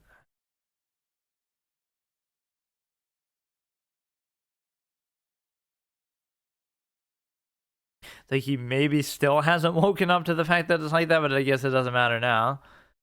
Or now you can attack both at once, the ultimate weak link piece that the knight can be. So now there should be, like, he walks right back into it too. See, these are all things that you don't have to learn. They're just kind of there. But this whole time he was basically unaware of what was happening with this. So now it should be over, but I don't know. My inability to close situations is very annoying. Always be closing, like Glengarry Glen Ross. Yeah, I choked even trying to say it. Or like whatever other references you could make with that. Just the fact that I'm like Ding Liren, where I choke and just freeze up for X amount of time and I'm too slow. And this is a way too lopsided of a matchup, though. And I'm still going to struggle with it somehow because that's just how I am. You're going to go ahead and try to take there. Which, again, this would be... Okay, because he would take, I would take, he would take, I would still take. And at least I'm not misgendering the queen because it's technically Luke Skywalker and Darth Vader, so... Or I kept thinking, oh, this must be Leia because she's actually a princess, so it makes sense, but it's actually not. I still can't even really tell. I guess they are twins, but I think it's supposed to be Luke because Leia would have the bun or something. You come down here, I could simply take it. Could be making a mistake, but I'm just trying to make something happen here. Or he does it again, the same thing that the last guy did. You would think he'd address the pawn, and therefore... This is unbelievable, man. This is what I gotta learn, is just... It doesn't matter that you're up, just like stay focused a little bit longer. I can't do it. Like, do you think I treated that move the same way that I treated the rest of the game? Where, like, I'm not even looking because I'm just satisfied with where I'm at.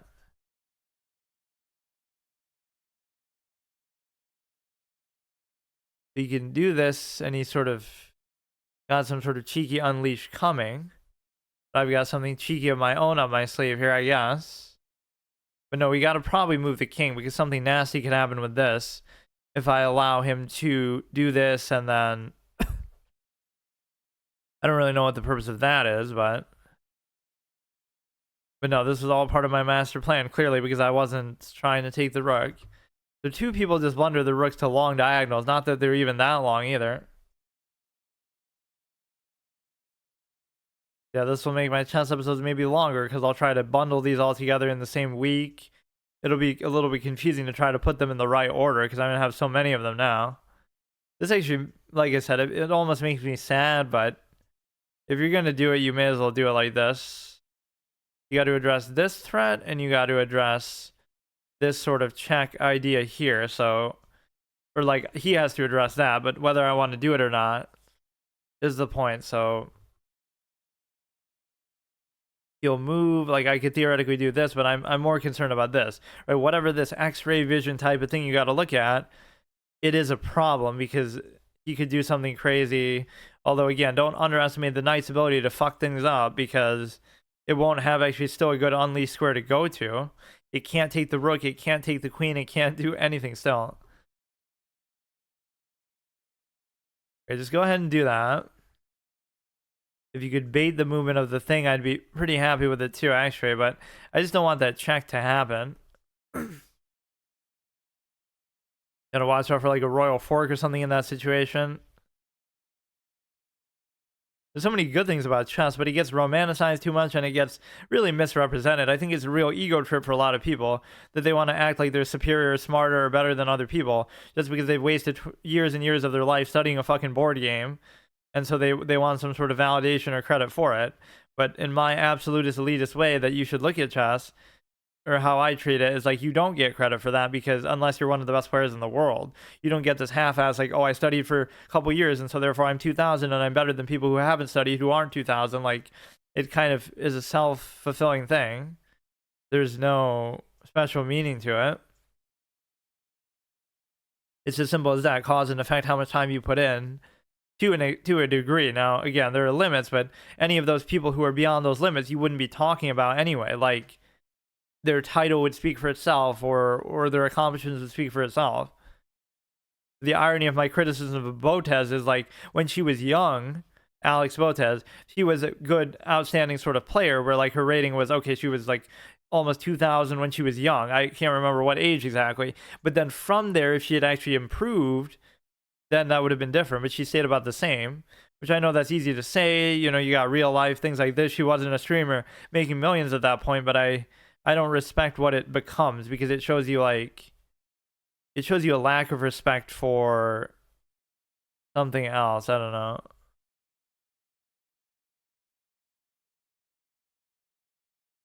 You should be able to go here, I guess. And the reason why is because now you could go here, which you actually can't, so I don't know what that even does. Like it's always these moments that either I'm just too impatient with them or it's just like I expect something more to be there. Like, oh, it should be super easy or it should be... There should just be something more to it, but there's just not. Or it should be easier to just wrap it up and just win the game. What? Oh shit, that actually could be close to just getting mated. Because if it wasn't for the rook being there... Oh, wow. Or no, it's not. Because the queen can come back too. Fuck that. You got way too many covers, but I admit I didn't really think about it or process it properly because I'm always in a rush because I don't really enjoy the game, I guess. Dude, I don't give a shit. Just hurry up. You can't do anything. Even someone as big a clown as me cannot fuck this up. So now I'll win by a much slighter margin than what it actually was, but... Wow, that still gives me 6, even though he's 70 rating below. I don't know how these things work. Yeah, as much as people say, oh, haha, look how many thousands of games people have played, and like, oh, they never make any progress, and they try to say, oh, that's like me. How is that like me when I'm already within 1,000 games played? And this is very indicative of like all I played in my whole life besides chess.com. So within like a couple thousand games, which is still a lot, to be fair. Some of that's just me getting farmed by viewers or whatever, but I'm not saying 1,400 is good or 1,600 is good, but some of these people, like he's played 3,000 games. I don't think I played that, at least of a proper time format, maybe a bunch of bullet games or something. But you know what I mean? Like that's a lot, and he's still below me. So that's kind of weird.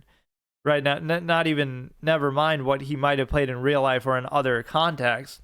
Right, I kind of like this pace of it too. Like I'll play a game, then I'll take a break. Not that I wouldn't be AFK Andy on my streaming career either, but obviously, you know, I can do it now a lot more easily because I don't have to worry about going AFK and making people wait because there is nobody here. It's not even live.